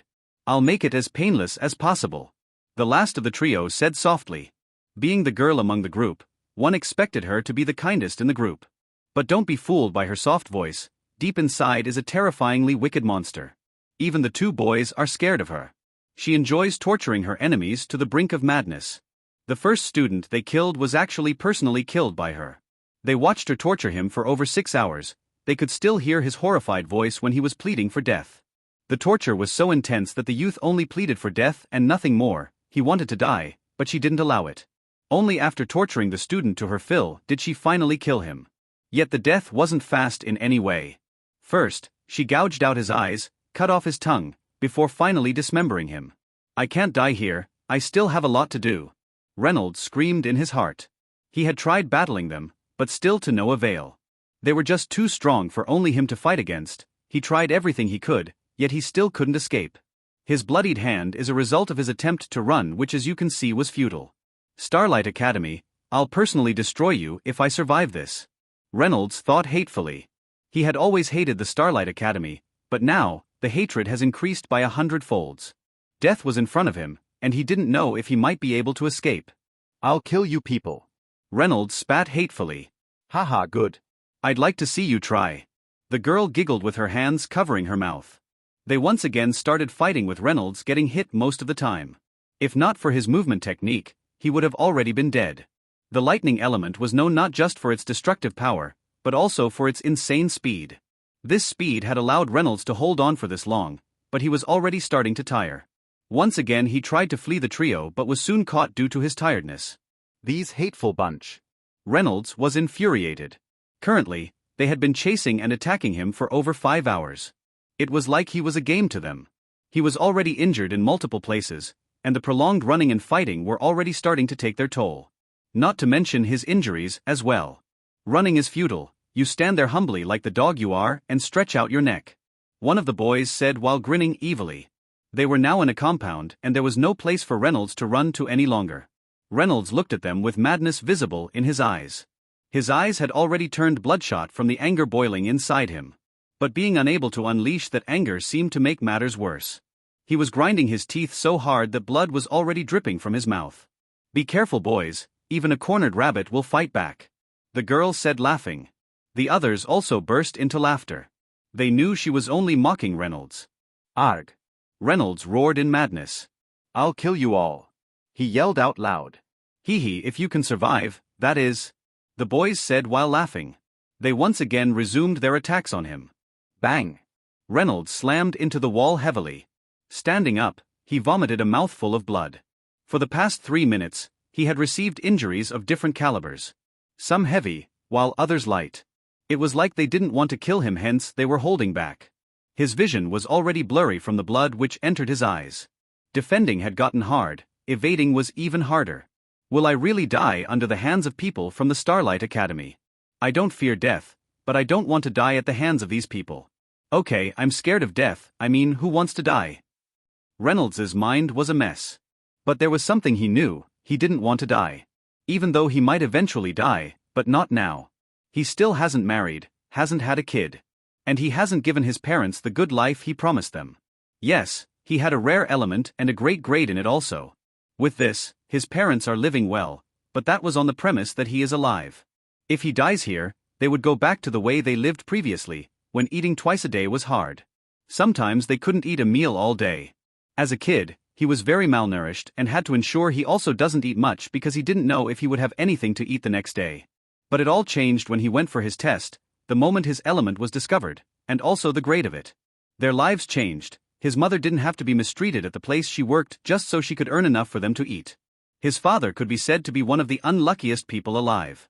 On the first day he set out to become an adventurer, he was almost killed by a magical beast and had no option than to stop. With a grave injury, doing anything else was difficult. 2 years before his test, his family welcomed another child. At first, he felt upset at the thought of it, he even almost scolded his parents. They were already having trouble feeding, and they wanted to add another mouth to the fray. In the end, he was the one who loved the little guy more. And the little guy could be said to be their lucky star since just after clocking 2 years, their entire life took a turnaround.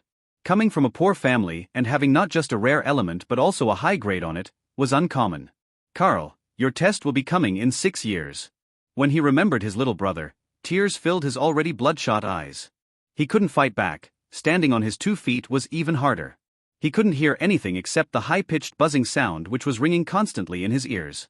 He placed both hands on his ears, trying to at least make the annoying sound stop. But it didn't. He tried to speak, but no words came out. With a thud he fell on his knees. His legs couldn't support his body anymore, his consciousness was slowly fading away. Will I never see my friends again? Alice, Gray, Klaus. My family, Dad, Mom, Carl. His fading mind did all it could to ensure he didn't lose consciousness. No. This isn't the end. I won't die here. Giving himself motivation. With sheer willpower, Reynolds straightened his back, raising his left leg, he planted it firmly on the ground. Using his hands as support, he stood up. Although staggering, he was up. Look boys, our prey still has some fight left in him. The girl said with joy pointing at Reynolds. The boys laughed when they saw the bloodied Reynolds struggling to stand still. Your willpower is strong. Kikik, just how I like them. The girl gave off a sinister laugh while lickng her lips. Stop being a pussy, you fools. I won't do anything to him just yet. I just want to see how long he will be able to keep standing after falling. The girl pouted before scolding the boys when she saw their scared expressions. Seeing her delicate face when she pouted, the boys didn't even dare to admire her beauty, all they saw was an evil woman. Luckily, we are from the same academy. One of the boys said in a voice that only he and his partner will hear. The other boy nodded, agreeing to what he said. If they were to be enemies with someone like her, then they would rather commit suicide than face her. Well, they wouldn't know she was like this until they met her anyway. But still, they were thankful she was one of them. Reynolds, who stood on the same spot, currently couldn't discern his left from his right. There was only one thing going through his mind presently, that was to live. As of now, nothing else mattered. He wanted to live, to fulfill his promise to his family, his friends. He remembered what Klaus said before they separated. How can I die when the others are still alive? I can't make them feel the pain of losing a friend. All this was to rekindle the fighting spirit in him. If his fighting wasn't rekindled, then there was no way for him to have the strength to fight back. A little spark resurfaced in him once again. Slowly, the spark turned into a fire that started burning brightly. I know I'm not the strongest, but the likes of you aren't enough to keep me down. With this, he stood as straight as an arrow. Staring dead in the eyes of his enemies, without any fear, he started this round of battle this time. He didn't wait for them to attack before he retaliated, he attacked first. Lightning rain. The technique he had not been able to utilize for a long time was used. This was one of the strongest attacks, and also the one with the widest range in the lightning element arsenal they knew of. And for the first time in his life, he used it. The attack was flawless, as it was able to take his enemies unaware. The girl, who was more alert compared to the two boys, was able to escape from the range of the attack after being hit 3 times. A chance. A glint flashed through Reynolds's eyes when he noticed one of them had been hit with paralysis. Swoosh. The sound of something breaking the wind was heard. And before anyone could figure out what was happening, a lightning arrow had already pierced through the head of the boy. With that, his body fell lifelessly on the ground. 1 down, 2 to go. Reynolds said coldly. This is why Mother said to never play with your prey, especially one as dangerous as this. You never know when they will strike back. The girl said with a sigh. The other boy looked at her, but she still wore the same casual smile she had on her face all this time. It was like she didn't even notice one of their companions was dead. He's dead. The boy couldn't help but say to her. And so? Don't worry, after I'm done with this prey, we'll get a new partner, she said nonchalantly. The boy alternated his gaze between the dead body of their companion and the smiling face of the girl. A thought told him to leave the place, but his rationality told him otherwise. The chances of the girl killing him if he tried to leave were quite high, and he was no match for her if they were to fight. Seeing he couldn't blame the girl, he directed all his hatred to Reynolds. It's all because of you. You mutt, you killed him. With a roar, he charged at Reynolds and unleashed a sea of flames his way. Haha, didn't you want to kill me? I told you I will kill you all. His death is just the beginning, soon both of you will join him in hell. Reynolds released a defensive technique that was able to easily deflect the sea of flames. I want you dead. The girl also joined the fray. Strange, so do I. Reynolds said icily. Boom. Attacks clashed against each other. And the girl was pushed back for the first time since they started attacking Reynolds. Something's wrong. She was able to quickly notice the difference in his strength. Don't attack him head-on, at the current state he's in, we can't take him down. Let's go on the defensive, he shouldn't be able to last long. The girl said on seeing the boy was thinking of fighting Reynolds head-on. Her deduction was actually spot on. Reynolds won't be able to keep this up for another 3 minutes. His boost from adrenaline will soon die down, and he will go back to his weak and defenseless state. 3 minutes later. Thud. Reynolds once again dropped to the ground on his knees, breathing heavily. He couldn't keep on, he was out of strength. Normally, with the boost he got, he should have been able to quickly kill them, but the girl was able to figure it out and told her partner they should go on the defensive. After attacking for over 1 minute with no results, he wanted to flee. But the girl was also able to stop him from fleeing. Is this the end? A teardrop fell from his eyes. The girl walked towards him, smiling widely. Now, I will make you suffer. She said every word slowly. It was like she was afraid, given Reynolds's condition, he wouldn't be able to hear her clearly if she spoke normally. No. It can't be. Reynolds refused to accept his current predicament. Unwillingness rose in his heart once again. I refuse to accept this. Rumble. I refuse to accept this. Rumble. A rumbling sound came out from the sky. It was like the sky was angry. Crack. Crack. The sounds of lightning could be heard all around the place. The girl who was making her way towards Reynolds stopped in her tracks and stared at the sky. What's happening? The boy asked in a surprised manner. Seems like it's about to rain. Could it be because of him? The boy asked, pointing at Reynolds. You're even dumber than I thought. Why would it rain because of him? She looked at the boy like he was a moron. Guess the rain wants to help you wash away your blood after I'm done with you. She once again focused her attention on Reynolds. But what she saw amazed her. Reynolds was standing once again. Your willpower is terrifying. She couldn't help but praise. I want to see just how long you can keep standing. She waved her hand, sending out a casual attack. The attack hit Reynolds firmly, and he fell down once more. 5 minutes later. Bam! Reynolds hit the ground again. In these 5 minutes, the girl had struck him over 6 times. But he always gets back on his feet. Stubbornness evident in his eyes, his body had already given up on him, but his mind keeps finding ways to make it move once again. The sky was still rumbling, and the sounds of lightning got louder. But the assumed rain still hasn't started. How does he still have the energy to get up? He has been watching Reynolds fall and stand up again for 5 minutes now. If he were the one in his position, he knew there was no way he would still be up. He wouldn't even have lasted this long under the assault of 3 people. But Reynolds not only lasted, but he also killed one of his attackers. The girl, on the other hand, is already starting to get frustrated.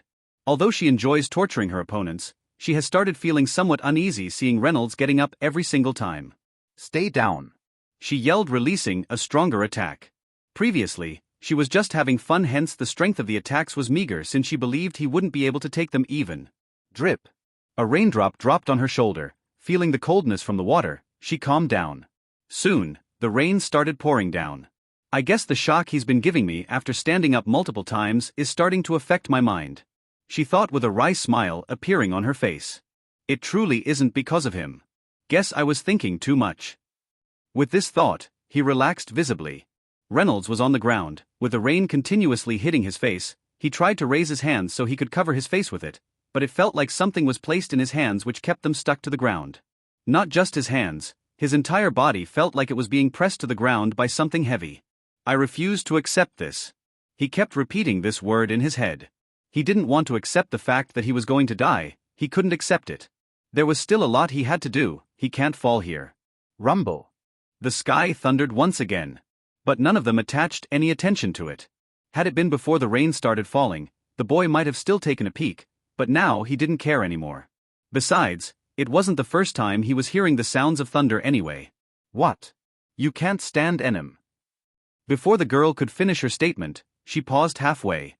The reason for that was because, just like before, Reynolds was standing up once more. Why won't you stay down? Frustration was starting to eat her up.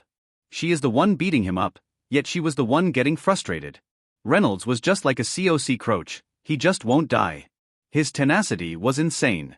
Just kill him already, the boy said from the side. He was already getting tired of watching the same thing happening over and over again. Reynolds clearly can't fight back, yet she still didn't want to kill him. What was the reason? Was it to satisfy her sadistic nature? Or was there another reason for it? Shut up. I'll make sure you never stand again. How will you stand with a broken body? The girl laughed maniacally before aiming an attack towards Reynolds's leg. This time, she was ruthless and didn't hold back. She wanted to break his leg. The fact that he had been standing up had already ruined the fun for her. Now all she wanted was to see him lying on the floor. Crack. Rumble. Boom. Just as her attack was about to hit Reynolds, lightning fell from the sky, its target, Reynolds. The girl quickly retreated when she saw the lightning heading towards him. Ha ha ha, you see, even the heavens are angry with you. How will you rise from this? The girl laughed continuously. Looking at the girl, the boy felt she wasn't stable mentally. At first, she was enjoying it whenever Reynolds stood up, but then, she started getting frustrated whenever he does.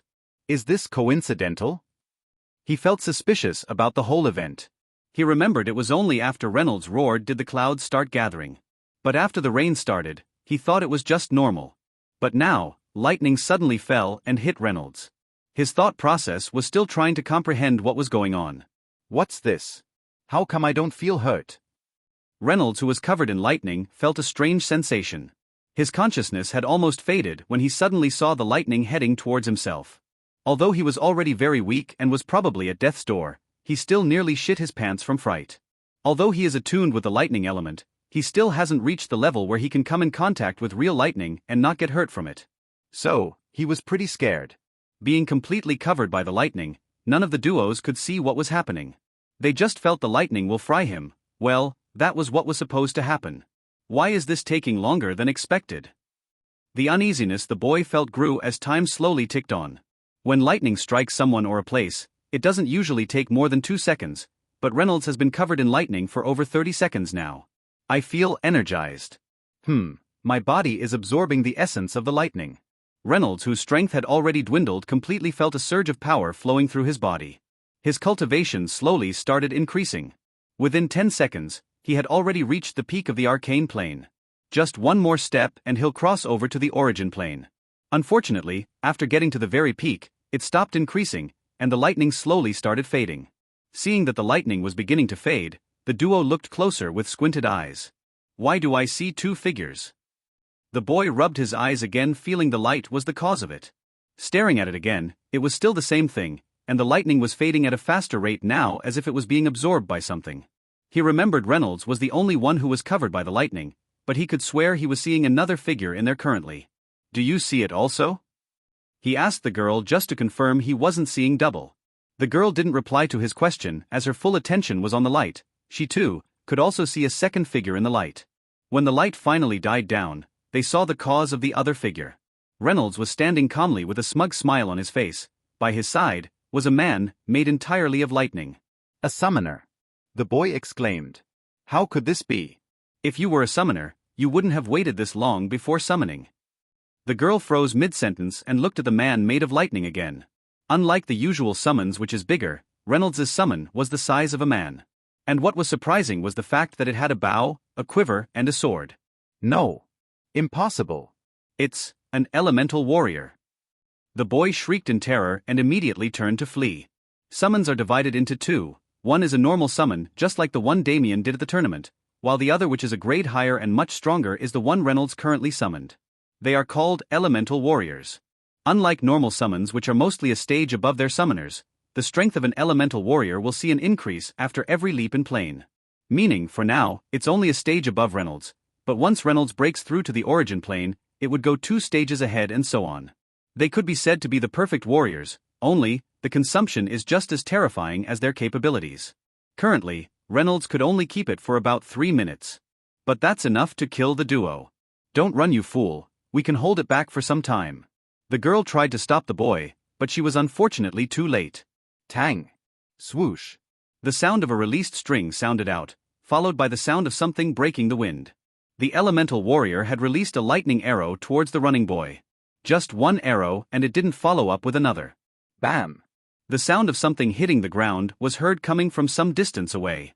The boy was dead. He didn't even make a sound before he died. Reynolds sucked in a cold breath when he saw this. I don't know if I should thank you or not. He, because if not for you, I wouldn't have gotten this unexpected gift. He laughed out in joy when he said this. The girl suddenly felt regret for the first time. Why didn't I kill him when I had the chance? Despair washed over her. She knew she was no match for the elemental warrior since it was a plane ahead of her. Had the boy stayed, they might have been able to fight for some time. Although they would still be defeated, it wouldn't have been this quick. Go to hell, you be asterisk. Reynolds looked on as the warrior charged towards her. 1 minute later. No. A shriek of terror was cut short. The head of the girl was cut off by the warrior, with her mouth still wide open. The warrior soon started to fade. Reynolds heaved a sigh and looked around before walking to where the trio stood previously. He picked up the spear once again. In the end, he still retained it. Reynolds strapped the spear to his back once more. Looking at the corpse of the duo, he quickly went through their bags but didn't find anything good. Seeing there was nothing else for him to do there, he soon disappeared into the trees. 2 minutes later. A figure appeared at the scene of the battle. This should be the place. The figure thought as she started walking closer for further inspection. The figure was none other than Alice, who was attracted here by the scream. She was moving in the forest when it suddenly started raining. At first, she was surprised since for the 1 month they've been here, there haven't been any signs of rain. But she didn't attach too much importance to it since it was normal for it to rain anyway. But surprisingly, After the lightning strike, the rain stopped instantly. This only added to the mystery she felt this place was. It was only after she heard the faint scream of the girl did she guess the rain was probably caused by someone. And from the direction of the shout, it was almost the same place the lightning struck. She moved quite nimbly and delicately. With a beautiful face, she looked at the bloodied scene of the battle without many reactions. Even when she saw the beheaded girl, there weren't any changes in her facial expression. So she's been killed. Good. She was lucky to escape from my hands previously. Guess her luck ran out. Huh. Where's the last one? After separating from the group, she ran into this girl and her crew. When they recognized she was a student from the Lunar Academy, they attacked her, but unfortunately for them, she was too strong for them to handle. At that time, the trio were all in the 8th stage of the arcane plane, while she was in the 9th stage. She was able to quickly suppress them, but unfortunately, they escaped. Since the battle was already over and there was no one else present, she turned to leave the place. Initially, she came here to find out who caused the rain, but it seems like the person is looking long gone. Only, just as she was about to leave, she stopped and looked to her left. She sensed someone was watching her from the shadows of the trees. Come out, Alice said calmly. She didn't have anything to fear. She had already broken through to the 1st stage of the origin plane. So even if she faced off against those in the origin plane also, she didn't think she would lose out. The figure of a young man slowly came from behind one of the trees. Looking closely, Alice thought he looked familiar and tried searching her memories from where she saw him before. The young man was actually Jonas. Just like Alice, he was also attracted here by the girl's scream. On arriving here, he noticed someone else was here, so he hid behind a tree to observe what was going on. It was just that, he didn't think the girl would be able to sense his presence. You're from the Starlight Academy, right? Alice suddenly asked after some time. After thinking closely, she was finally able to remember who the youth was. She didn't really know his name, but she remembered Gray had spoken of him once, and she also saw him during the competition when he fought against Reynolds. Yes. You're from the Lunar Academy. Jonas didn't try to hide his identity since there was no use anyway. He remembered seeing the girl at the competition, and she sat close to Gray. So he guessed they might be friends. He had actually forgotten Gray's name. It was only during the competition that he remembered it once again. Friends? Alice asked while pointing at the corpse of the headless girl as well as the one of the boy with a hole in his head. She was still quite skeptical about where the last boy was because she remembered the trio always moved as a group. Not seeing the corpse here, she assumed he most likely escaped. Of the trio Reynolds killed, only the bodies of the girl and the first boy he killed were present at the scene of the battle. The other boy ran quite some distance away before he was put down by the elemental warrior. Since none of the 2 people present passed through that direction when coming, they didn't see the third body. I don't have friends, Jonas replied coldly. I figured. Alice nodded. Although she had only seen him once, which was during the time of the competition, she remembered after his battle with Reynolds, when he went back to his seat, the other students didn't have a welcoming attitude towards him, some even looked at him with scorn. Are you going to attack or not? If not, then I'll be on my way. Jonas spoke calmly. There wasn't even an ounce of fear evident in his face. With this question, the atmosphere suddenly tensed up. After some time, Alice spoke up. I'm quite surprised you didn't run the moment you noticed I've sensed your presence, given the relationship between our academies. Why would I run? Jonas snorted coldly before replying. Given the difference in strength, running the moment you saw me was the best option for you. You're still in the 8th stage of the arcane plane, and I've already broken through to the 1st stage of the origin plane. Also, with the feud between both academies, we can be said to be enemies. I might even consider sparing you because of how quickly you ran away. Alice replied with the same playful smile. Then why aren't you attacking? Or do you usually talk this much to people you want to kill? Jonas asked calmly. Of course not, I'm not that bored to start talking with people I want to kill. Alice replied with a laugh. The reasons you're still alive is that I remembered hearing Gray say you were from the same city as himself, and also when I saw the reception you got from your fellow students, I figured your life was quite miserable at the Starlight Academy. But the real reason was because you came from the same city as Gray, and he didn't say anything bad about you. Actually, he didn't say anything about you other than being from the same city. Jonas didn't speak any further and just looked at her. Just as he turned to leave. Did you see who did this? Alice suddenly asked. No. Jonas replied as he continued walking away. I can sense a high amount of lightning element in the environment. Looks like the person who killed them is a lightning user. Alice thought while leaving the place. Oh. So here you are. Alice gave a light laugh when she saw the corpse of the second boy. 2 weeks went by without much happening on the side of Gray, Klaus, Reynolds and Alice. The 3 boys were still in seclusion trying to break through to the next plane, or in Gray's case the next stage, and awakening his 4th element. Alice had already broken through to the origin plane, so there was no use in going into seclusion for her. With her strength, she had few opponents among the people who entered. Only those beasts at the origin plane or higher could scare here, but she hasn't gone that deep yet. Klaus had unsurprisingly broken through to the first stage of the origin plane, but still didn't exit seclusion as he wanted to increase his stage before coming out. Another 2 weeks went by uneventful for the trio as they spent their time cultivating. They were already preparing to exit seclusion because they had already met their objectives.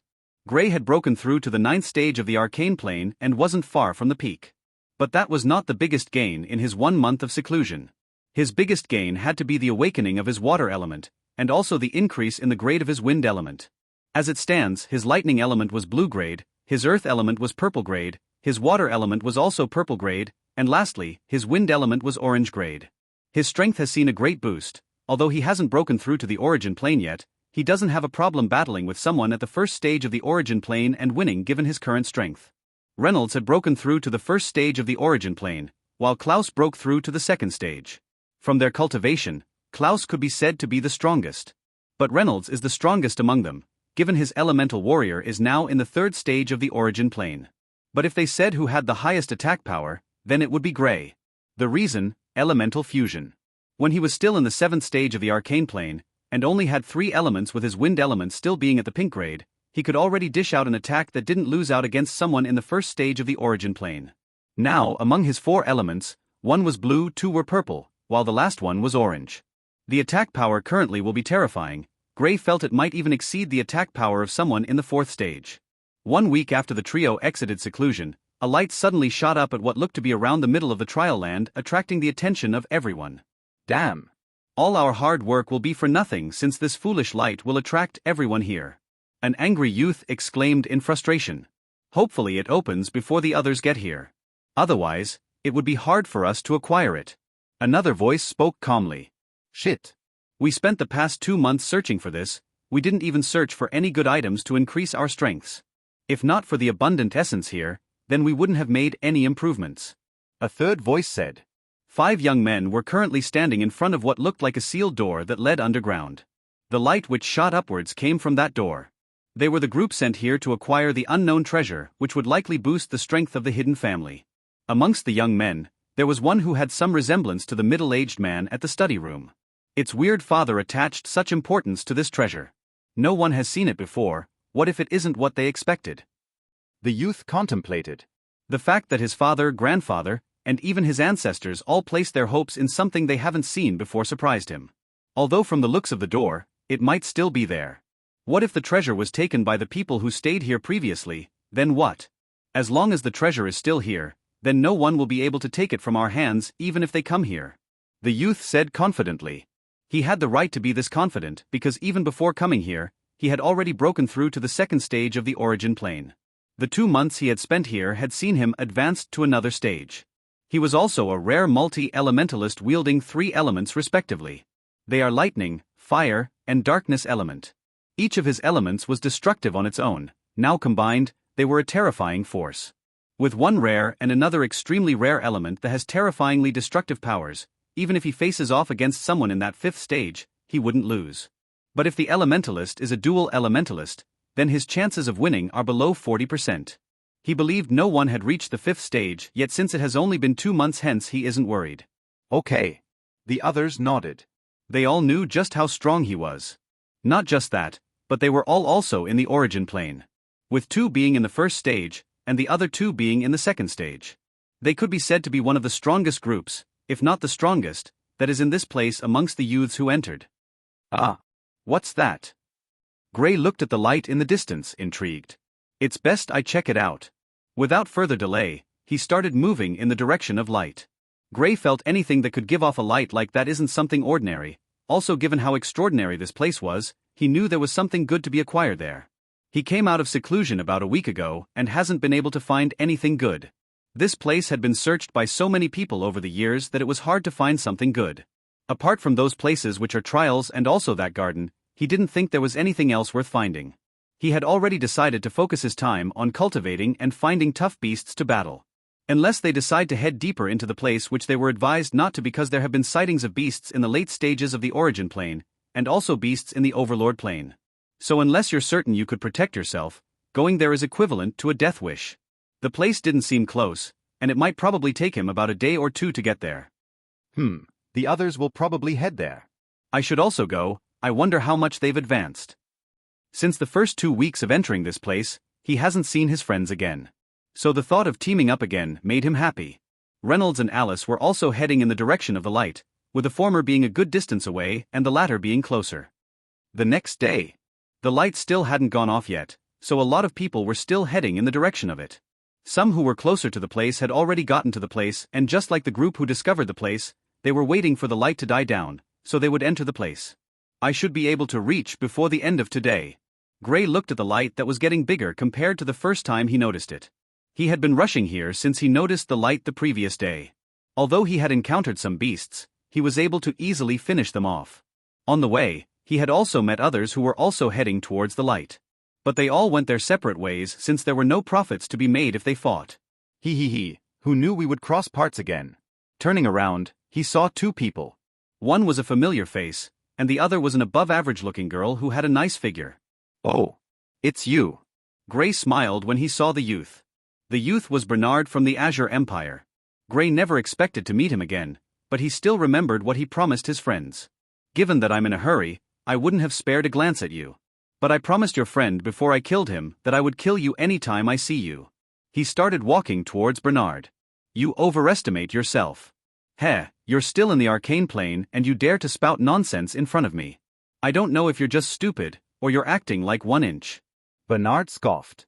He had already broken through to the first stage of the origin plane after escaping from Gray the previous time. Now he was confident he would be able to defeat him. I'm in a hurry, so I can't entertain you for long. You've already lived past your expiry date, now it's time to die. Gray didn't seem bothered even after noticing Bernard was in the origin plane. Kill him quickly.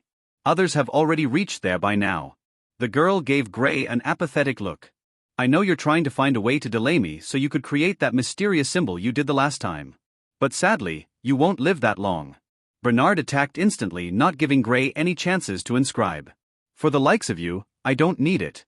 Gray felt it was beneath him to inscribe when facing off against a single opponent. Since it took time and focus, he rarely used it against a single person. Actually, over the course of his previous battles, as long as his opponents are single individuals, the thought of using inscriptions hadn't crossed his mind. It was only when he was facing off against a group does it come to his mind. Using one of the few wind techniques in combination with his lightning element, he moved at a fast speed. When he first came here, he still hid the fact that he had other elements.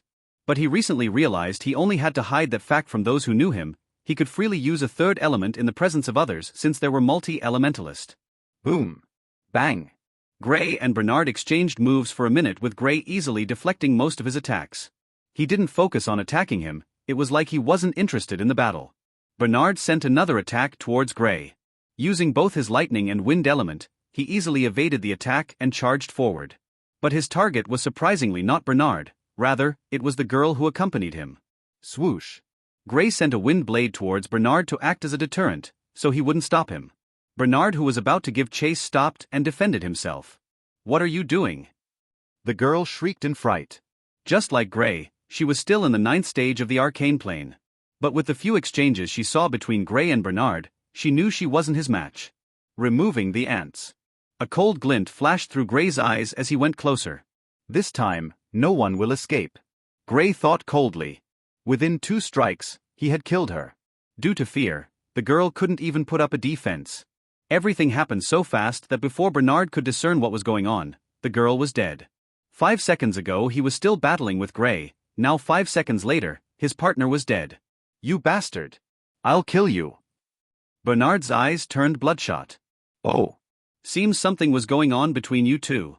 I'm usually not a heartless person, so I'll quickly send you on your way, so you can meet her again. Although, I'm not sure your friend will allow that. Gray laughed lightly. I'll kill you. Ah. Bernard roared like an animal and charged towards Gray. Okay, I'm done playing. 1 minute later. Origin plane, heh? Just so. Gray said, looking at the corpse of Bernard. After saying this, he continued his journey towards where the light was coming from. What do you think is behind the door? How should I know? Just like you, this is my first time coming here, and it will be the last since there's no way we can get into the place after crossing 20-inch. The light still isn't showing any signs of dying down. It has already been 2 days already, a lot of the people has been attracted here by it. Why are you acting like you're the one who found this place? Weren't you still attracted here by it? If more people comes, then the battle for the treasure will get harder. Looking closely, one could see groups of different sizes conversing quietly. Most of the groups each contained 3 or 4 people. Some of them were already together when they followed the light here, others grouped up after getting here. But they were all discussing the same thing, the door, and what they would potentially find in it. More people seem to be arriving. If the light doesn't die down sooner, acquiring the treasure would be harder than expected. One of the youths from the group who discovered the door said worriedly, "I never thought it would give off this light, and even for so long. This wasn't stated in the records, else we would have been more careful." Another one said. The son of the middle-aged man looked around coldly. Judging from the number of people present, he had already predicted things might get harder now. There was no way he could claim this place for himself since he couldn't fight everyone here. He had already seen some geniuses who were in the second stage of the origin plane already, and there were even 6 who were even at the same stage as himself. If he were to battle them one-on-one, or 1 and 2, he was confident in his abilities to defeat them. But given the current numbers present, he wasn't that powerful yet. "No matter what, we'll still be the first to head inside," he said with certainty. They had already occupied the location closest to the door, and due to the cold aura they were giving off, none of the people dared to get close to them. "Seems like Gray isn't here yet. Could it be he's not coming?" Alice asked while searching the crowd if she could spot Gray. Among the group of 4, she was the first to get to the place since she was located closer to it. Reynolds was a few hours later than she was, but at that time, the number of people wasn't too much, so he was able to quickly locate her. Klaus came in the morning of the second day but was only able to locate them after staying for almost 1 hour. After the 3 got together, they searched for Gray but weren't able to find him. Now the second day was almost up, and they didn't know if the light would still be up by the next day. They wouldn't want Gray to miss out on this if there happens to be something good inside. Maybe he's in seclusion, or probably on his way here. Klaus speculated. The thought of Gray being dead didn't even cross either of their minds because they believed there was no way for that to happen. "Let's continue waiting, it's not as if the door has opened yet," Reynolds said calmly. The others nodded and took a sit by the side of a rock. They each started telling the others of the experience during the time they were apart. Among the group, Reynolds' experience was the most heart-racing due to the fact that he almost died. When the others heard he was cleansed by lightning and also gained the ability of summoning, they felt happy for him. When they also found out his summon wasn't an ordinary summon but an elemental warrior, they were shocked by his unexpected good fortune. "It's coming from there." The sun had already gone down, but luckily, he was able to get here before the day ended. He estimated he would be able to see the source of the light in another 5 minutes. After killing Bernard, he had rushed here as fast as he could. Facing no major obstacles on the way, his speed increased further. Shortly after, Gray could be seen walking out from the mountains. He didn't attract any attention from others since he wasn't the only one arriving at this moment. When he looked around, he estimated there were already at least 100 people present here. He guessed more were still on their way here since the light was still in, and like him, they weren't close to it. The fact that some were dead also didn't escape his thoughts, and others might also be in seclusion. The place where the people are gathered was an open valley with huge rocks present in different places. But the most eye-catching thing in the valley was a huge black door that was embedded on a mountain that seemed to lead underground. So that's the source of the light. Gray mumbled slowly as he studied the black door further. The door was at least 20 meters wide, and looking at it from the ground level, the door had an average height of about 10 meters, although its real length was longer than that, but since the door was embedded on the mountain slope, the height was a mere 10 meters. Looks like it will only open after the light dies down. When he looked away from the door, he noticed there was a good distance between the first group who were close to the door than the other groups. He suspected there was a reason behind it. At the other regions of the crowd, he noticed some groups had already gotten into disputes and from the looks of things, a fight might break out any moment. Shifting his gaze from them, he looked around to see if he could find his friends, but unfortunately, he couldn't. The valley was quite spacious, spanning over 800 meters. Being filled with huge rocks, it was likely that they were behind one of them. "I'll wait till the door opens. There's no way I wouldn't see them then if they are here." Being too lazy to search for them, he decided to wait till the door opens. There was also the possibility of them not even being here, So his best choice of action was waiting till the door opened, since if they were here, there was no way they wouldn't try to get in. He went close to the tree and sat in a meditative state. He entered into what looked to be a semi-conscious state and started cultivating.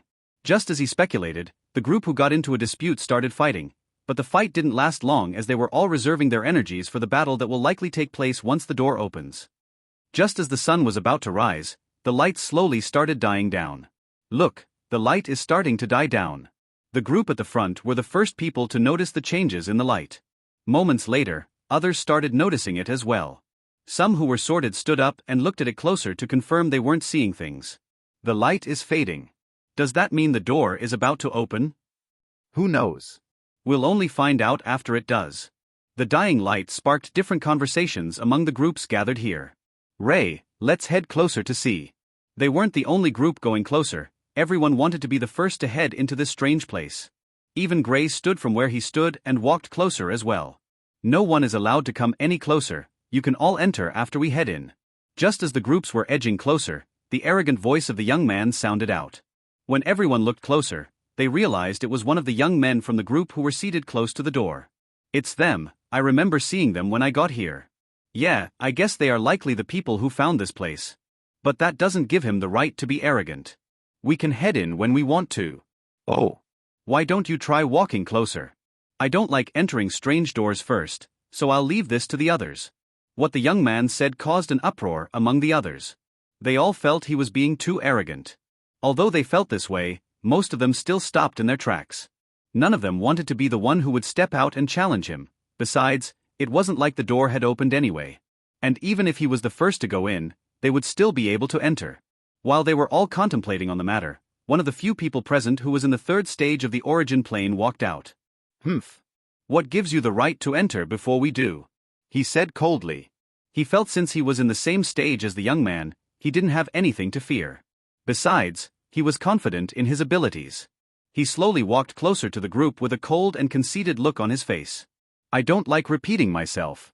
The young man's gaze went cold. And against everyone's expectations, he attacked. Heh. Let's see if you have the capabilities to enter first. The youth laughed coldly. Seeing the attack the young man sent his way, he set up an ice wall in front of himself to block it. He didn't even take it seriously, but the next moment, his expression turned into one of horror as his ice wall was instantly destroyed and the attack reached him without any obstructions. No. A heart-wrenching scream resonated in the valley. The others were still in the process of creating space for the battle. They too wanted to see what made him arrogant. But while they were still moving back, they froze because the scene which played out in front of them stunned them. Instant kill. A youth exclaimed in shock. The young man killed his opponent instantly, and what is more shocking was the fact that they were on the same stage. How quick the battle ended wasn't the most telling thing, but it was the attack the young man used that caused an even greater uproar.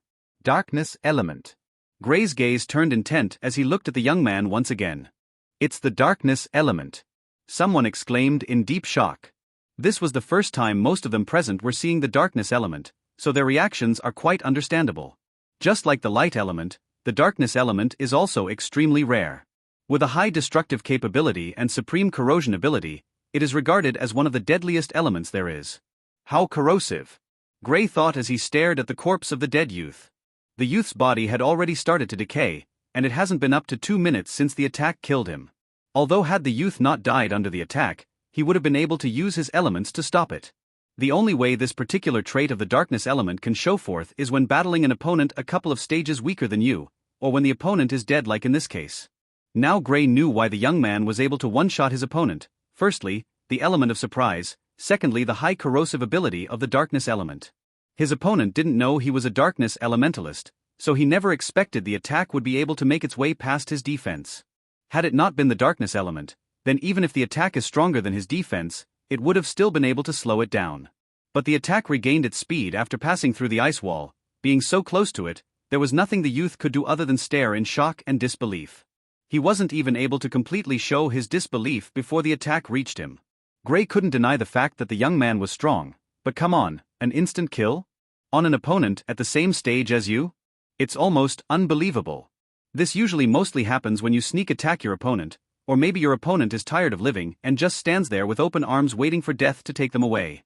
It's not a new thing for someone to completely overpower an opponent in the same stage, but instant killing is quite rare. The young man looked at the others with his cold eyes. Anyone else? He had returned to his previous spot as if nothing happened. The majority of the people gathered here were still dumbstruck by what happened, and also by the fact that the young man was a darkness elementalist. The others who had come out of their states of shock retreated a couple of steps backward. No one wanted to die, especially for a stupid reason as wanting to enter first. Yes, who enters first gets the advantages when it came to acquiring what was inside. But they shouldn't also forget about the potential danger. One has to remember the one at the front will be the one who would have to clear them. Seeing who the hand belonged to, he relaxed and brought his hands back to its usual position. I figured it was you. A youth said without any emotions.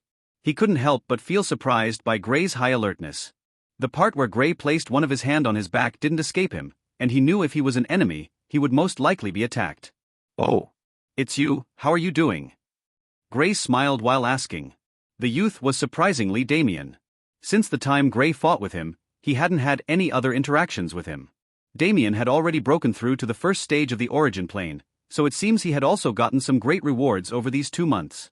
If Gray knew among his friends he was the only one who hasn't broken through to the origin plane yet, he would curse his bad luck, and the bunnies as well. Because if not for those bunnies, he would have already broken through from quite some time now. I'm okay. Are you looking for your friends? He remembered seeing Gray together with Alice, Reynolds, and Klaus most of the time. He had already seen the other 3, and they were together, so when he saw Gray, he thought maybe they hadn't seen each other yet. Yes, did you see them by any chance? Gray inquired. It would be great if he met up with the group before entering the place. Yes. Damien pointed in the direction he saw the group last. Thank you, I'll go check it out. Gray thanked him. After telling Gray this, Damien walked in the other direction. Gray guessed there was a reason for his withdrawn nature, but since they couldn't really be called friends, he didn't pry. Although he never expected Damien would approach him to tell him where his friends were, he was grateful to him for his help. Following the direction Damien pointed him to, he soon got sight of Klaus. And he seemed to be talking about something interesting. Shaking his head with a little laugh, he caught up with them. By the time he got there, Klaus was speaking on how he battled a group of fire apes. Everyone had already gotten over the initial surprise from the battle that took place moments ago, well, except for the dead youth's friend, that is. Since the light was in the process of dying down, they opted it was best not to provoke the darkness elementalist. Besides, it wasn't like he was hoarding the place to himself, he only said his group would be the first to enter. Just as expected, when Gray saw he was the only one still in the arcane plane, the first thing that came to his mind was the garden. That was supposed to be what would have guaranteed him a quick breakthrough, but alas, he was chased by a group of bunnies. Damn bunnies. Gray complained. If not for the fear of destroying the garden, the thought of using elemental fusion crossed his mind. He was confident the attack would wipe out the bunnies, and also his potential loot. So he refrained from it, and when the bunnies started chasing him, he didn't have the time to do it since it required some time and focus. 2 hours later. The sound of a door slowly opening sounded out. The light which the door was giving off died down 5 minutes ago, but the door only opened 5 minutes after. Everyone was already looking at the door in anticipation, so when the door slowly started opening, they all felt a surge of expectation. What would they acquire from this strange place? Just as the first group was about to enter, something strange happened in the trailland. Look! Someone pointed towards the west. Hearing the shout, everyone looked in the direction she was pointing at. Even the first group who was about to enter the place looked towards it curiously. Wait! There's more! The young man suddenly felt a tinge of frustration. What annoyed him was the fact that the other light shot up right after this door opened. There was no way he would believe they weren't connected. So which one contains the treasure? One of the youths among their group asked the question running through their minds. Since this is the one we were directed to, then this is the one we'll be entering. The young man said coldly. He threw the thought of the other possible door to the back of his head. Since they were already here, what's the use of thinking of the other door? And so, they went into the place. After they entered, more people started entering slowly. This was a new place to them, and there was also a good chance that it contained great treasures, and also great danger. The moment Gray and his friends were about to head in, he suddenly froze and looked towards an ordinary-looking rock by the side of the door. Gray, what's up? It's nothing, you guys head inside, I'll check something out first. Gray waved for the others to carry on. He had a weird feeling when he walked past that rock. It was like there was something there, and he didn't think his senses would be wrong. I don't know if it's anything good, it would be a shame if I wasted not just my time but there's also. Gray thought. The thought of telling them to wait for him crossed his mind, but since he had doubts about the feeling, it was best to tell them to head in first since he'll go in after studying the rock. Besides, what could possibly happen to him while studying an ordinary-looking rock? He couldn't understand why he suddenly got this sensation from the rock which wasn't any different from the other rocks around. Thinking of possibly finding something good, he waited for everyone to enter the place. A few moments later everyone had already walked inside. He slowly walked towards the rock. Getting closer to the rock, he started scrutinizing it. After looking at it for some time and not finding any special, he placed his hand on it. Suddenly, he felt a strong sucked force from the rock. And before he could take back his hand, he was sucked into the rock. And the valley once again regained its peace. "There's nothing here," someone exclaimed while looking at the vast expanse of whiteness in front of him. "Where are the treasures?" Another person asked in a stunned manner. The people outside had all passed through the black door. After stepping through the door, they felt like they were transported to an entirely different location separate from the trial lands. It was a huge space and looking around, it seemed boundless.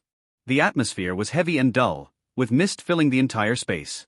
For the majority of the people, this was the first time they were experiencing this after entering the trial land. Although they prepared themselves mentally before stepping through the door, it still left them somewhat panicky. Looking below them, there was nothing to be seen. It was like they were all standing in the empty night sky, floating to be more precise because everything below them was pitch black nothingness. This further increased the agitation some of them were feeling towards the place. "Where are we?" one of the youths from the first group asked in a confused state. "This seems to be a separate space entirely from where we came from," the young man said while looking around curiously. He was also curious about this place. They were supposed to find a treasure here, but now, there was nothing to be seen at all. Amongst the crowd, some weren't as agitated as the majority of the crowd were though. Klaus, Reynolds, and Alice were amongst the few. "It's just like that palace we encountered during the first period we entered the trial land," Klaus said to his friends. They were relatively more relaxed compared to most of the people here. Not just them, there were also a few groups who didn't seem bothered by this, seemed like they had also experienced something like the palace also. "Yeah, only, this place feels more complicated." Reynolds nodded. At least at the palace, they could still see some things. This place, on the other hand, had nothing. There were no buildings, no nothing. It was like they were transported to an empire of nothingness. Everyone felt like they had entered into an illusory space. The idea of moving forward didn't come across their minds. Under such situations, it would render one aimless even if they had the will to seek for treasures. Boom! It's a stone slab. Someone yelled out. A fiery red light shone off the slab. The people all squinted their eyes while staring at the stone slab. This stone slab is most likely connected to the treasure here, so everyone held great curiosity towards it. After some seconds, the light slowly started fading. "Look, there are words on the stone slab," someone exclaimed after the light slowly started dying down. As the light continuously died down, more people started noticing the rows of words written on the stone slab. When the light died down completely, the words on the surface of the stone slab showed themselves completely. "This old one isn't able to come to fruition in the end. This old one's life affinity with fire is left behind along with this old one's legacy. When all is said and done, there are still 54 difficulties. This place has 54 ancient paths. Each path is full of danger, however, this old one has hidden the treasure of my lifetime in the 54 ancient paths. Once you enter this place, you have to go through trials before obtaining the treasure left by me.